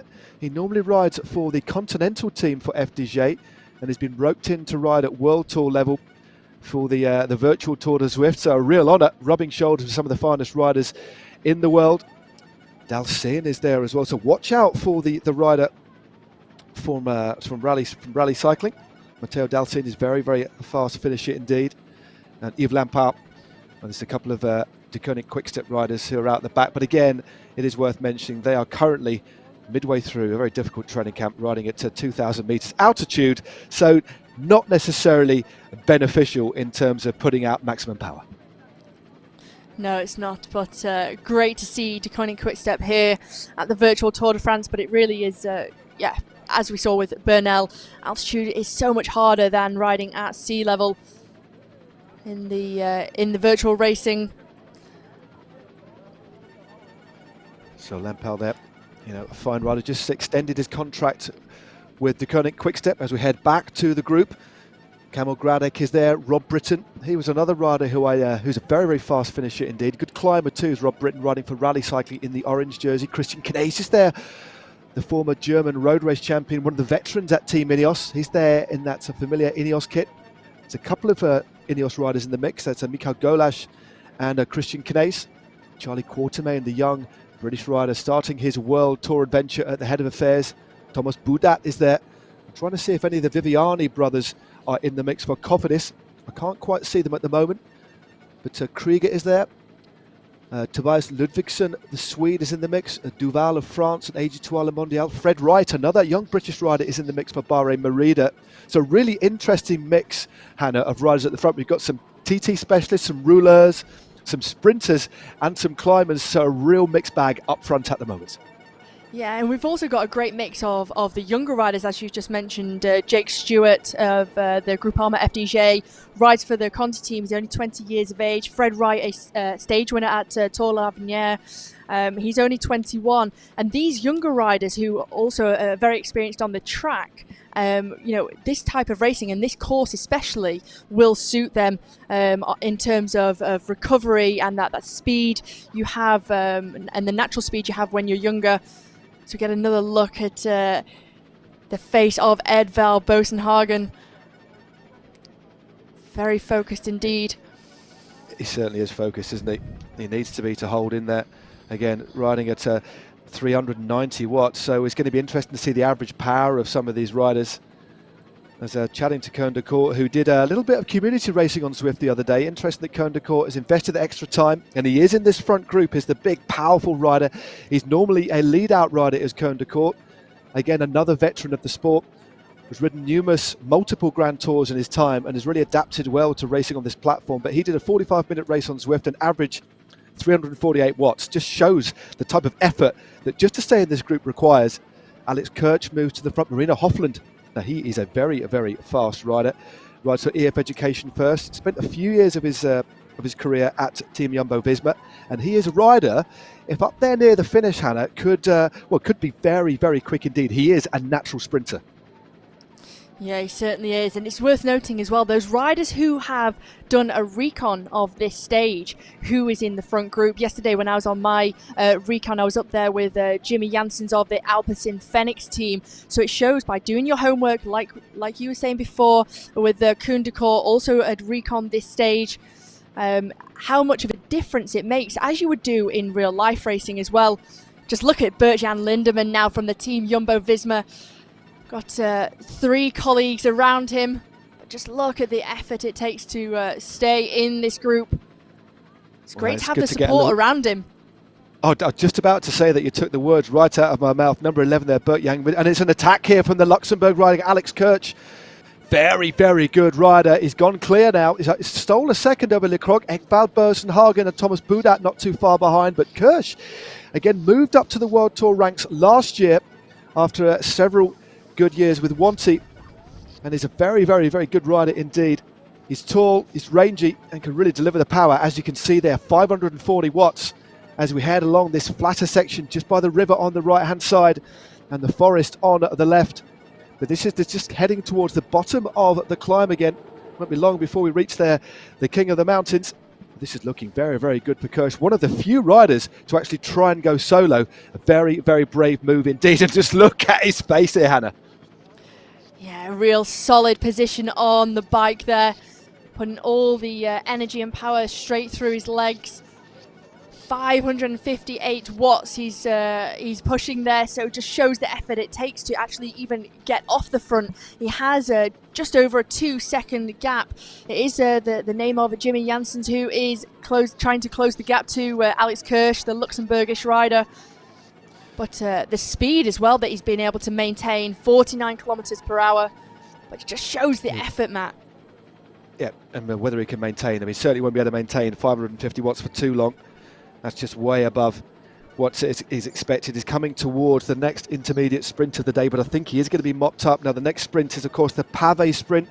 Then we have the Ballon sprint, which comes after the only climb of the day, and that is the climb of the Aqueduct up the Pont du Gard.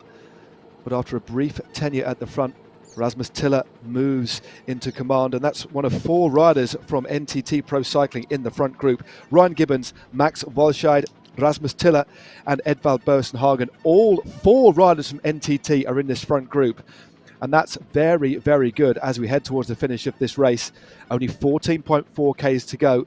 But importantly, we still have the 2 hotspot sprints, the 2 intermediate sprints, and that mountains classification. So there's still the possibility for a little group of riders to go clear here, because it's a real short, concentrated period of effort coming up, Hannah, isn't it?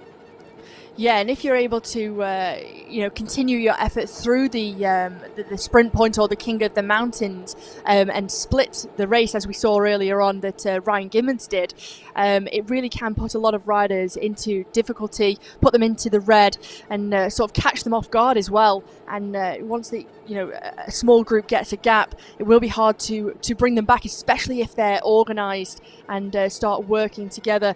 But it does show to me that NTT Pro Cycling have come here to do business with having the 4 riders in this front group. Janssens and ever present for Alpecin Fenix. What's that? Another team that have got a lot of riders at the head of affairs. EF Pro Cycling in that lovely pink and purple kit that I think is a lot of people's new favourite kit in the peloton. They've got Sepp van Mark, Sebastian Langeveld and Marina Hofland, 3 very powerful riders. Van Mark and Langeveld, 2 specialists in the classics, and here we come towards the pavé sprint, and there's somebody's jumped off the front again. It is Rutsch. Marina Hofland is chasing. Edvald Bosenhagen and Callum Scotson there from Mitchelton, Scotland. Looks like Rutsch is going to be caught on the line, or is he going to hold on? The road just gently rounds its way round the corner, and it is Edvald Bosenhagen who goes back towards the front. So strong as the Norwegian. Timed that sprint to perfection without the use of a power-up.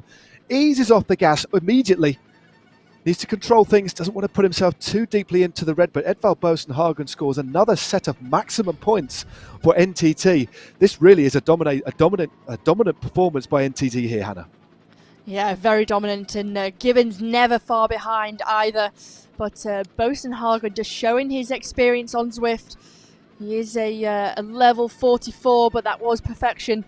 And as you said, not even using a power-up, and we'll hope that... maybe it shows to me, if he hasn't used his power-up, maybe he's got the all-important aero power-up that he wants to use for the finish. He doesn't want to use it for that sprint because he might not get the same power-up again at the King of the Mountain or the final sprint. Shows to me Indeed. A few tactics being thrown down. Oh, definitely. And they're certainly wanting to, well, quite clearly, just by the way they're riding at the moment, NTT have clearly gone into this race with a couple of objectives. They clearly want to dominate both classifications, the green sprints classification and also the Maillot Jaune. And there's slow motion replay of the lined out field, and another set of enthusiastic spectators at the side of the road really getting behind the Tour de France as it passes through virtual France for the very, very first time. These avatars, well, they really are getting behind the race. And I'd imagine now they've gone back to the bar having a pastis and maybe a cheeky cheese baguette. Edvald Bosenhagen takes maximum points ahead of Callum Scotson with 9, and Rutsch in 3rd position there. And Lorenzo Manzan also in the mix, kind of caught as well for Trek Segafredo, scoring at 3 points too, as the Pavé Village Sprint is now behind us. And we are on the bottom. There we go. We're just going through the marker there. That little marker on the right-hand side. We are now onto the King of the Mountains. Not much opportunity for rest at all here, Hannah. No, there's not at all. But look at this. Gibbons in 2nd place with that Maillot Jaune on his shoulders. Just overtakes Janssens. Just shows the dominant performance from NTT Pro Cycling once again. And Rasmus Tiller in 3rd. But big late surge from Janssens of Alpecin Fenix. Can Gibbons react to this one, Matt? Indeed. Well, Gibbons is in 2nd position. Jimmy Janssens is just going over the top. Jonas Rutsch is now moving to the front. Oh, that was very, very close. It's either Krieger or Rutsch. Not too sure which rider actually took that one. We'll get confirmation very, very shortly. But Ryan Gibbons, I'm sure, because he got that bit of a gap and then gave himself some sliding space. I think he's just making sure, Hannah, rather than going for those points, just making sure he's in a position where he doesn't have to react. And also what he's doing psychologically, he's riding a little bit like the Badger, like Bernardino used to do, going for everything and actually psychologically punching the other riders in the face. I mean, that it just shows how strong his team are, but how strong he is as well. Do not mess with me, I'm the Maillot Jaune. Yeah, it certainly does. And after that effort as well, it's, put a few seconds between riders and the top 17 riders. And then there's a 1 second gap to the 18th and going lower. But it also shows, it's also catering for if any attacks go over the top of that king of the mountains, just being prepared for any efforts, just having all options covered. But it did look like it was Rutsch going over the top. Yeah, it's put a couple of riders in difficulty. There's a few riders there's 34 riders in the front group, and then there's 5 seconds to a little group of 10 riders, Krieger, Godon, Van Dijk. So that effort over the top of the climb has again whittled this group down to around 30 riders. Rutsch does take the points at the aqueduct ahead of Krieger. So Rutsch for EF Education first. They have 4 riders in this front group. Van Mark, Rust, Langeveld and Moreno Hofland to EF Pro Cycling looking good, as are Ineos with 3, Knees, Hayter and Golash. And another team with a full complement of riders in the front group is NTT Pro Cycling with Gibbons, Valscheid, Tiller of Norway and Edvald Bosenhagen. As we look a little bit further down the course to Egan Burnout, still going, still riding strongly. Still a nice little session for him, and just great to see the defending Tour de France champion taking to the start line in the first ever virtual Tour de France for the first time on this virtually rendered world in France. It really is special. And a quick reminder again to any of you who want to follow in the virtual wheel tracks, please hop on to your Zwift companion app and join one of the events, or go online and head to zwift.com/events and enter and do a tap of virtual. Of course, you can ride the stage that we previously had in Watopia, or you can ride today's stage today, and once tomorrow's stage is done and dusted, you can ride tomorrow's stage as well. And then we're set fair on the final weekend of the first ever virtual Tour de France for the virtual Mont Ventoux and the virtual Champs-Élysées. I am very, very excited indeed, as is this front group of riders, because we're heading again very, very shortly towards another sprint. The road winds down, only 8.7 Ks to go, and this little group of riders, the riders must be starting to suffer now, because the pace has been infernal, Hannah. Yeah, the pace has never let off at all, touching speeds of 51 kilometres per hour, and it's not really dipped much under 46, so it just shows the pace of these riders. We had a very quick start indeed, and I think they will complete the race just under the hour, with 8.3 kilometres left of racing to go. Well, that is exceptionally quick. I mean, this course is 48 Ks, so an average speed of approaching 47, 48 Ks an hour is very, very impressive indeed. As we see your race leader, Ryan Gibbons, NTT are the team with the most points. There's 50 points on the line, and those points go towards the Maillot Jaune, towards the yellow jersey competition. The Zwift, or the virtual Tour de France, is not about time as it is in the real world. It's all about amassing as many points as you can towards the general classifications.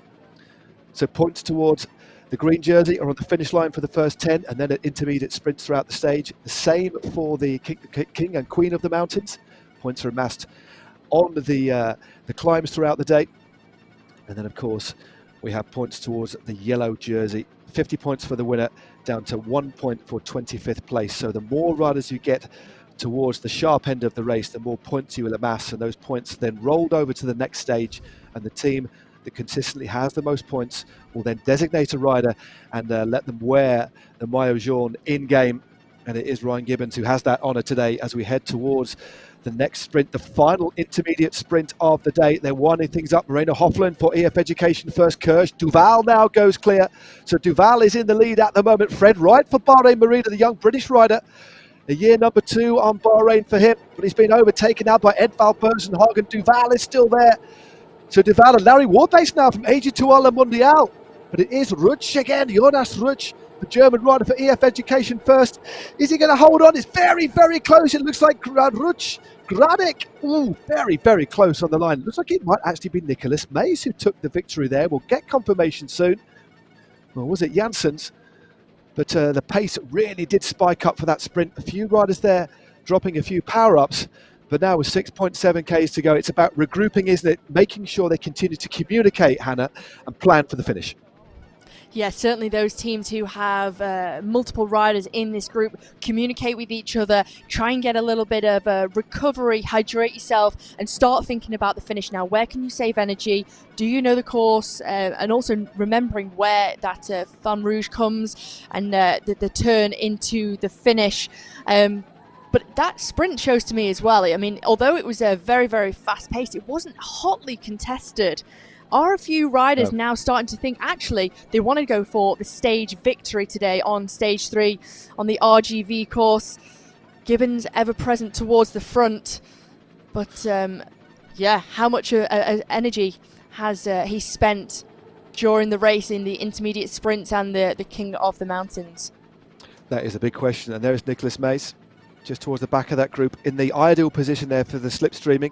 He explained it very, very well earlier on. It is easier to sit on the wheel of another rider, but just towards the back of the group, although in terms of position, it's maybe not the best because you can't always react to things that go. In terms of obtaining the most draft and the most slipstream, it's just towards the middle of the middle towards the back. So where Nicholas Mays is at the right moment, at the moment now, is ideal in terms of benefiting from the draft of the riders in front. And he's still hovering at around 300 watts, so not much of an opportunity to recover after that sprint for the points classification. But I'm just going to run through a couple of the riders that are in the front. If you head over to Zwift.com/raceview, you can get all of the detail about the riders, wherever they are, they're on the course, the individual stats of the riders, the speed, the power they're putting out. But we have 3 riders in the front from Team Ineos: Knees, Hayter and Golash. 1 rider from Jumbo-Visma in the form of Bert-Jan Lindemann. 4 riders from EF Education First as we see confirmation of the Ballon Sprint, the last intermediate sprint of the day. Mays from Skotson, Janssen, Ruch and Dalsin was there. Gibbons in 6th, Gradek, Boasson-Hagen and Larry Warbass, the former American road champion racing for AG2R Le Mondial. We've got 4 from EF, Van Mark, Ruch, Langeveld and Hofland. 2 from Arkea Samsic, Thomas Buda and Anthony Delaplace. We've got Larry Warbass and Julian Duval from AG2R Le Mondial in the brown, white and blue. The rather divisive kit, if you don't mind me saying so. Alpecin Phoenix have 2 riders in the dark navy, Alexander Krieger and Jimmy Janssens. Jake Stewart is there for Groupama in the white. Rachel Hollenstein from Israel Startup Nation, Nicholas Mays of Lotto Soudal in the red and black, and we have an attack. Charlie Quatermain, excuse me, Hannah. Charlie Quatermain, he's very aggressive today, Hannah. He punts off the front with 4.5 Ks to go. Yeah, this is a long way to go for Quatermain, 4.5 kilometres. He feels confident that he can do it. He's opened a 1 second gap to Gradek, who's in 3rd. He's got Christian Knees coming over from Team Ineos for company. He's the under-23 British time trial champion. But look at this effort from CCC's Kamil Gradek, the Polish rider, straight over the top. But looks like it's Bora Hansgrohe up towards the front, closing this one down. Well, that was a good move there. Perhaps that was a little move just to Charlie Quatermain, maybe just to test the water. He's got another teammate in the group with him, Koen de Court, the very experienced rider. But that little move off the front from Quatermain is just drifting back down the group. You can just see his name tag just ahead of his avatar there. He's got to make sure that he stays in those wheels. This is going to be exceptionally hard because they're still rolling along at 45.1 kilometres an hour as a few little thumbs up, drop down, a few ride-ons there. And there is the face of Quatermain right on cue. Absolutely on the limit at the moment. 420 watts down to 340. 84 RPM revolution per minute. We're not showing his heart rate, but Hannah, I'd imagine that is going to be through the roof as we head in with 3.5 Ks to go. Well, just look at how much that effort has taken out of him, and he's having to maintain 56 kilometres per hour as well. So after that effort, trying to keep himself in this reduced bunch. If he can just stay in this position midway in the peloton, he can make use of all the drafting benefits with 3.2 kilometres to go. But great to see the rider from Ineos is up towards the front as well. Hofland from EF Education as well. Well, this is a very, very interesting. Let's have a look at this again. Just see Charlie Quatermain just drifting back down the group after that attack. Just shows the sort of effort. Now we're just heading in now, just under 3 kilometres to go of this stage 3 of the first ever. Making history here we are with the virtual Tour de France. Stage 3, the first time we're on the virtual roads of France. We are on the RGV route, the route Grande Vitesse, and they certainly have turned out a Grande Vitesse today. The speeds have been exceptionally high. It looks as if the men are going to just go under the hour for 48 kilometres. This has been a brutally hard stage, not in relation to the elevation, not much elevation at all, only 266 metres, but fast and furious as we look at the pain face of Edvald Boasson-Hagen churning out, Hannah, 500 watts, and there's still 2.3 to go. Yeah, this is exceptional. Bosenhagen has 3 in real life Tour de France victories to his name. He wants to try and add one of the virtual Tour de France victories as well. They've had a strong showing so far from NTT Pro Cycling, but it looks like it's Ryan Gibbons on the front. But Edvald Bosenhagen just in his wheel, so it's a little bit of a form of a lead out going on. Yeah, a little bit of a lead out for sure, but he's got, unsurprisingly, Edvald Bosenhagen has won the Prix de la Combativité with the most aggressive rider award, and he's still near the front there in that green jersey. Watch out for Ryan Gibbons, not too far behind. And if you notice, Ryan Gibbons is hovering on the wheel of Edvald Bosenhagen, making sure he doesn't break into the wind at the front. 1,800 metres to go. Alex Kirch moves to the front for Trek Stigafredo. Sebastian Langeveld now goes on the left-hand side. Langeveld is going long. Sebastian Langeveld has 3 teammates in there for EF Pro Cycling. He has Rutsch van Mark and Moreno Hofland. A good little move, but it's immediately brought to heel. Very aggressive here. 1.4 to go, Hannah. Yeah, Rasmus Tiller, the rider with the polka dot jersey on his shoulders. Fred Wright, the young rider from Bahrain, McLaren to the fore. Stage of Tour l'Avenir to his name last year. But the riders from NTT Pro Cycling never far from the front. But where's the sprint going to start to open up? 1.1 kilometres remaining of this 48-kilometre race. But it's Callum Scottson and now moves to the front, checking out 6 watts a kilo. This is an infernal pace. Riders dropping power-ups left, right and centre. 1 kilometre to go. The Flamme Rouge has been passed. Bosenhagen, look at this. Absolutely laying down as much power as he can. Ryan Gibbons still holding on, looking pretty comfortably, if you ask me, at 400 watts. But Edvald Bosenhagen trying to get himself into pole position now. 700 metres to go. Coming into the final now, stage 3, the RGV route. 4 riders from EF Pro Cycling, 3 from Ineos, 4 from NTT. But the big question is who's going to take out the win? Bosenhagen dropping a draft now with 500 metres to go. Alex Kirch moves to the front. The Luxembourg rider for Trek Segafredo, he can really put out some big power. Ryan Gibbons not too far away as well.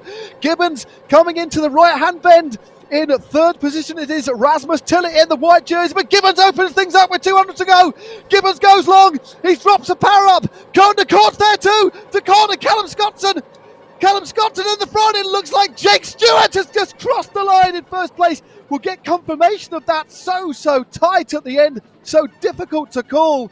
It might have been Matteo Dalsin as well. What an absolutely breathtaking finale. Riders leaving it very, very late, and that is down to a real photo here on the finish, Hannah. Yeah, that was so close on the finish. Constant changing of the guard in terms of who was in the lead there. Bosenhagen really put out a big effort and started his effort really early, in my opinion, but was setting up Ryan Gibbons very, very well. A great late charge from the young rider Jake Stewart, who rides for the Conti team of Groupama FDJ. But wait to get confirmation of whether it was Matteo Delsin from Arali taking the victory. We think that it is Matteo Delsin of Rally that has taken the win there, but it was so close. We'll get confirmation. We think it was 100th of a second. Absolutely amazing. That's just... We'll get confirmation of that soon, but that was a blanket finish. Now, I think NTT perhaps opened things up a little bit too early, but there is confirmation of the winner. Matteo Dalsin of Rally Cycling takes the win for the Pro Continental American team. Absolutely fantastic stuff. And there he is, wattage beluga. He's got written on his toolkit there. Well, that certainly was. He dropped something absolutely amazing there at the finish. But what a sensational victory that was. All about timing. A couple of other riders quite clearly just opened things up a little bit too early. But Delsin timed it perfectly, Hannah. Yeah, he certainly did. And as we mentioned before, for the women's team, that Rally Cycling have had the expertise of Holden Comu for this set of racing. As we can see here, Matt, the confirmation. It is indeed. Matteo Delsin takes it from Jake Stewart, from Callum Scottson. So Canada and the American team take the win. A well-deserved victory there. A little bit of a surprise, but a great ride by Jake Stewart. He'll be very, very pleased with that. Of course, moving up to riding at World Tour level. Callum Scottson in third, and another young British rider for Team Ineos, Ethan Hayter there in 4th position. My, that was such an exciting finish. And here it is again. Oh, so close on the line. And it is worth saying, actually, in relation to what we actually see in game. Now, the Zwift server, so the data that we get in terms of riders crossing the line, that in relation to the finishing positions is the real truth of it, and accurate to the millisecond. But when it comes, Hannah, to races that are just won or lost by 100ths of a second, what you actually see visually can sometimes be slightly different. So it may look as if from the shots we get that one rider crosses the line in front, but it actually, in terms of the time, it is actually correct. So it might look very, very close indeed between Jake Stewart and Matteo Del Sin, and it was, because it was 100th of a second. Yeah, well, all about that timing and the patience, dropping your power-ups at the right time as well, but 0.01 hundredths of a second. I mean, it's so close, and I think this is why it's so exciting as well. After 48 kilometres, it comes down to the wire, quite literally. It certainly did. Well, there is Edvald Boasson-Hagen. He won the prize for the most aggressive rider, and he was at or near the head of affairs sprinting for the intermediate time bonuses. And I think when we look at the green jersey competition, I think they're going to be safely in the lead, Team NTT. Remember, they had 4 riders in the front group, but once we look at the top 10 and we look at the accumulated points, we'll get a bit more of a clearer picture in relation to who's leading the general classification. But I think, well, we've got Ryan Gibbons up there in 5th place for NTT, and Rasmus Tillett in 6th. So it looks as if NTT had, they did have 2 riders in the top 10. So in terms of retaining the yellow jersey, Hannah, NTT still look very, very strong indeed, don't they? Yeah, they certainly do. And Boasson-Hagen just a little bit further down in 20 seconds. So paid for his efforts of going early. It didn't quite, pay off for him in the end, and dropping that aero power up. But it's all about those vital points towards the general classification, and it does look like they'll cement themselves in that jersey, as well as picking up more points in the green jersey as well throughout the race. Indeed. Well, as we mentioned before, they did have 4 riders in that front group. They had Max Walscheid himself, an exceptionally fast sprinter, clearly suited to this sort of terrain, essentially flat terrain. He finished inside the top 25. He was 19th. So again, the team scored. That's what you need to do in relation to scoring points and accumulating points towards the Maillot Jaune. You need to make sure you get as many riders as you can in a scoring position within the top 25. And NTT put all 4 of their team in the top 25, and they made the race exciting as well, didn't they, Hannah? They were protagonists, but also they rode very shrewdly and very, very smart as well. Yeah, they certainly did. And I also don't know if it's actually pays dividends to be, because they're all in the same room. You can see them all. They're obviously on a bit of a training camp together here. And obviously, that way of communicating and being together in real life as well paid off for them all. Of course, very experienced on Zwift anyway, but I think being able to see each other and know how each other are feeling, and getting that sense from each other has paid off, and having a good support staff around them too. No, definitely. I think and you can clearly see by the way they rode in game, as a really good point there, Hannah, the fact that they've got direct communication between themselves, rider to rider, which you don't often get unless, of course, you're all in the same room. But as we know, many of the teams here are sort of halfway through training camps as they focus on the Tour de France. I know that Edvald Boasson-Hagen is in line with riding the Tour, as is Ryan Gibbons as well. So he's looking forward to riding his first ever Tour de France. But I know I was speaking to him the other day, and he said that he's never been so nervous before an event. And he's on this training camp, and he said that everybody's given him a little bit more time off from training to make sure he's fully focused for this race. But the result of that is that he's even more nervous than ever. He said he's never been so nervous in a bike race as is this. But we should be getting an interview in a few moments' time with our race winner, Matteo Del Sin of Canada, from a rally, and that was a superb ride. We did highlight him earlier in the show as we just look at the beautiful viaduct here, based upon the Pont du Gard in France. And the whole of the virtual world that you'll see today and tomorrow is inspired by France, as we look at the Matteo Del Sin's, I don't know, it's a combination of a man cave, a pain cave, a spare room. Matteo, congratulations on winning stage 3 of the virtual Tour de France. Hopefully we'll get him on the camera. Matteo, can you hear us this afternoon? He doesn't seem to be able to hear us at the moment. Okay, I'm good. Oh, great. Thanks. So we'll see if Matteo can hear us. Matteo, can you hear us? Oh, thanks, guys. Matteo, you were on the phone. Greg, Obviously, everyone wants to call you. ASO's attention. So it's going to be ASO first, Matteo, and then it's going to be Greg Henderson there for the Zwift Power Matteo, podcast. let's talk to us now, Matteo. Matteo, congratulations. Thanks. I'm just going to Matteo get ASO's on attention. stage 3, the win of the virtual Tour de France. Matteo, you're live now this afternoon. Congratulations on winning stage 3 of the virtual Tour de France. Can you talk us through that victory? Matteo, you're live with us now. Can you hear us? I don't know if he can hear us this afternoon. Matteo, can you hear us this afternoon? I don't hear him. We'll wait and see if he can hear us. There he is. He's adjusting the camera for us. Matteo, can you hear us? Yeah. There he is. Matteo, congratulations. We've been watching you doing your shoes up and everything else after that race. Congratulations on winning stage 3 of the virtual Tour de France. Talk us through that run-in.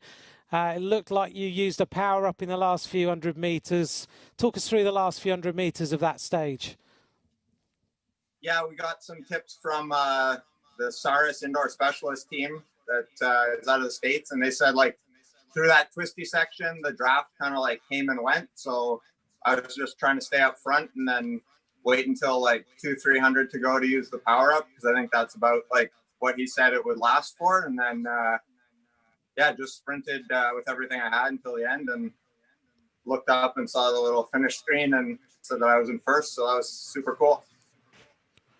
Your team take this racing very, very seriously, don't you? But you've beaten this afternoon some huge names. Edvald Bosenhagen was in that sprint. Ryan Gibbons was in that sprint. What does it mean to you as a rider in a wild card team to win a stage? Yeah, I mean, I'm beyond stoked. Our team set us up with like an incredible setup from Wahoo. So yeah, we definitely pulled out all the stops as far as the computer and equipment setup went to try and give us a fighting chance. Sorry, I just got some noise there. So I mean, I'm beyond thrilled with being able to pull out a result for the team. And the final question then, we hear you've got a secret weapon in the team in Holden Como, who's a Zwift pro racer. How much influence has he had on the team on winning today? Oh, yeah. I mean, he's been like an invaluable resource. We were all like pretty new to the Zwift platform. I mean, myself and a couple of the other Canadians who live up in the snow had dabbled in it in the wintertime. But he basically has talked us through all the tips and tricks that he's learned. And I mean, I don't think that we would be in with a fighting chance without him. Well, many congratulations, Matteo, stage winner of the virtual Tour de France, riding for Team Rally. Congratulations and very well done. Cheers. Thanks so much. Oh, that was very, very interesting, Hannah, wasn't it? I mean, the kind of knowledge that you got from Holden Como. I mean, clearly you've got to back it up with the legs. I mean, the rider, Matteo, he is a former Canadian national road champion, so he's really got the legs, but that extra little bit of knowledge in relation to using his power up was quite crucial, wasn't it? Yeah, it was, and also knowing when to start your effort, when to start the sprint. Obviously the information and the tactics given from Holden Como has played dividends, as we can see the classification results, Matt. Indeed. Well, that ride, or that consistent rise by NTT means they're still a bit ahead of affairs, but the gap has come down. They got 193 points. They'll be in yellow tomorrow in stage 4, ahead of Rally Pro Cycling with 156. But look at Trek Segafredo. There are 2 riders in the top 10. They now move into the mix as well in 3rd position. So this is really, really hotting up. There's no real team way ahead. A lot of the teams are now coming into the fray, but the green jersey classification we know is still going to be dominated by NTT, and that should roll across in just a few seconds time. And there we go, confirmation that NTT still way out in front with 161 points, 85 points for Mitchelton Scott in 2nd, and then CCC in 3rd with 65. Then we have Alpecin Phoenix with 53, and there we go. So NTT will be in yellow and they will be in green as we head into stage 4, still in France, of course. Another world to look at, or a similar world to today for tomorrow's stage, but with a little bit of a sting in the tail. We have a nasty little climb. But there we go. Very consistent riding by NTT across the board. Bersenhagen active, and he was the rider that was given the best, or the most aggressive rider, or the award for the plus combatif, as the French would say. And next up is the polka dot jersey. And leading into the stage, it was the Israel Startup Nation who wore that jersey. I think there might be a few changes today. Oh, they still have it. Oh, one solitary point. So great news for the Israel Startup Nation. They have 17 points, but only 1 point in it, ahead of Alpecin Phoenix with 16, and then EF Pro Cycling in third place in the KOM with 10. So all of the classifications pretty tight, and a lot still before you wrap up, Hamlet. A lot still could change. Okay.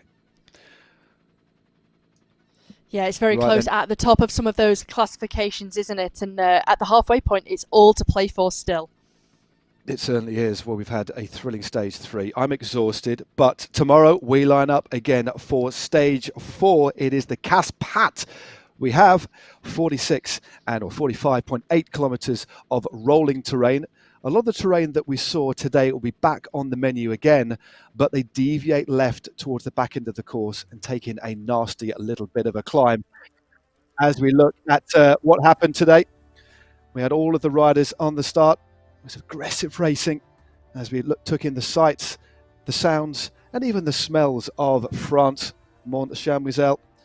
A look inside some pain caves, some fueling strategists. Look at the face of Charlie Quartermain. Every single rider giving it their all today. Edvald Bersenhagen, the most combative rider. It was a superb stage, but we're only halfway. So far, it's been an absolutely magnificent virtual Tour de France. So make sure you join me and Hannah Walker tomorrow, same time, 1400 BST. Thanks for watching. See you tomorrow. Ride on.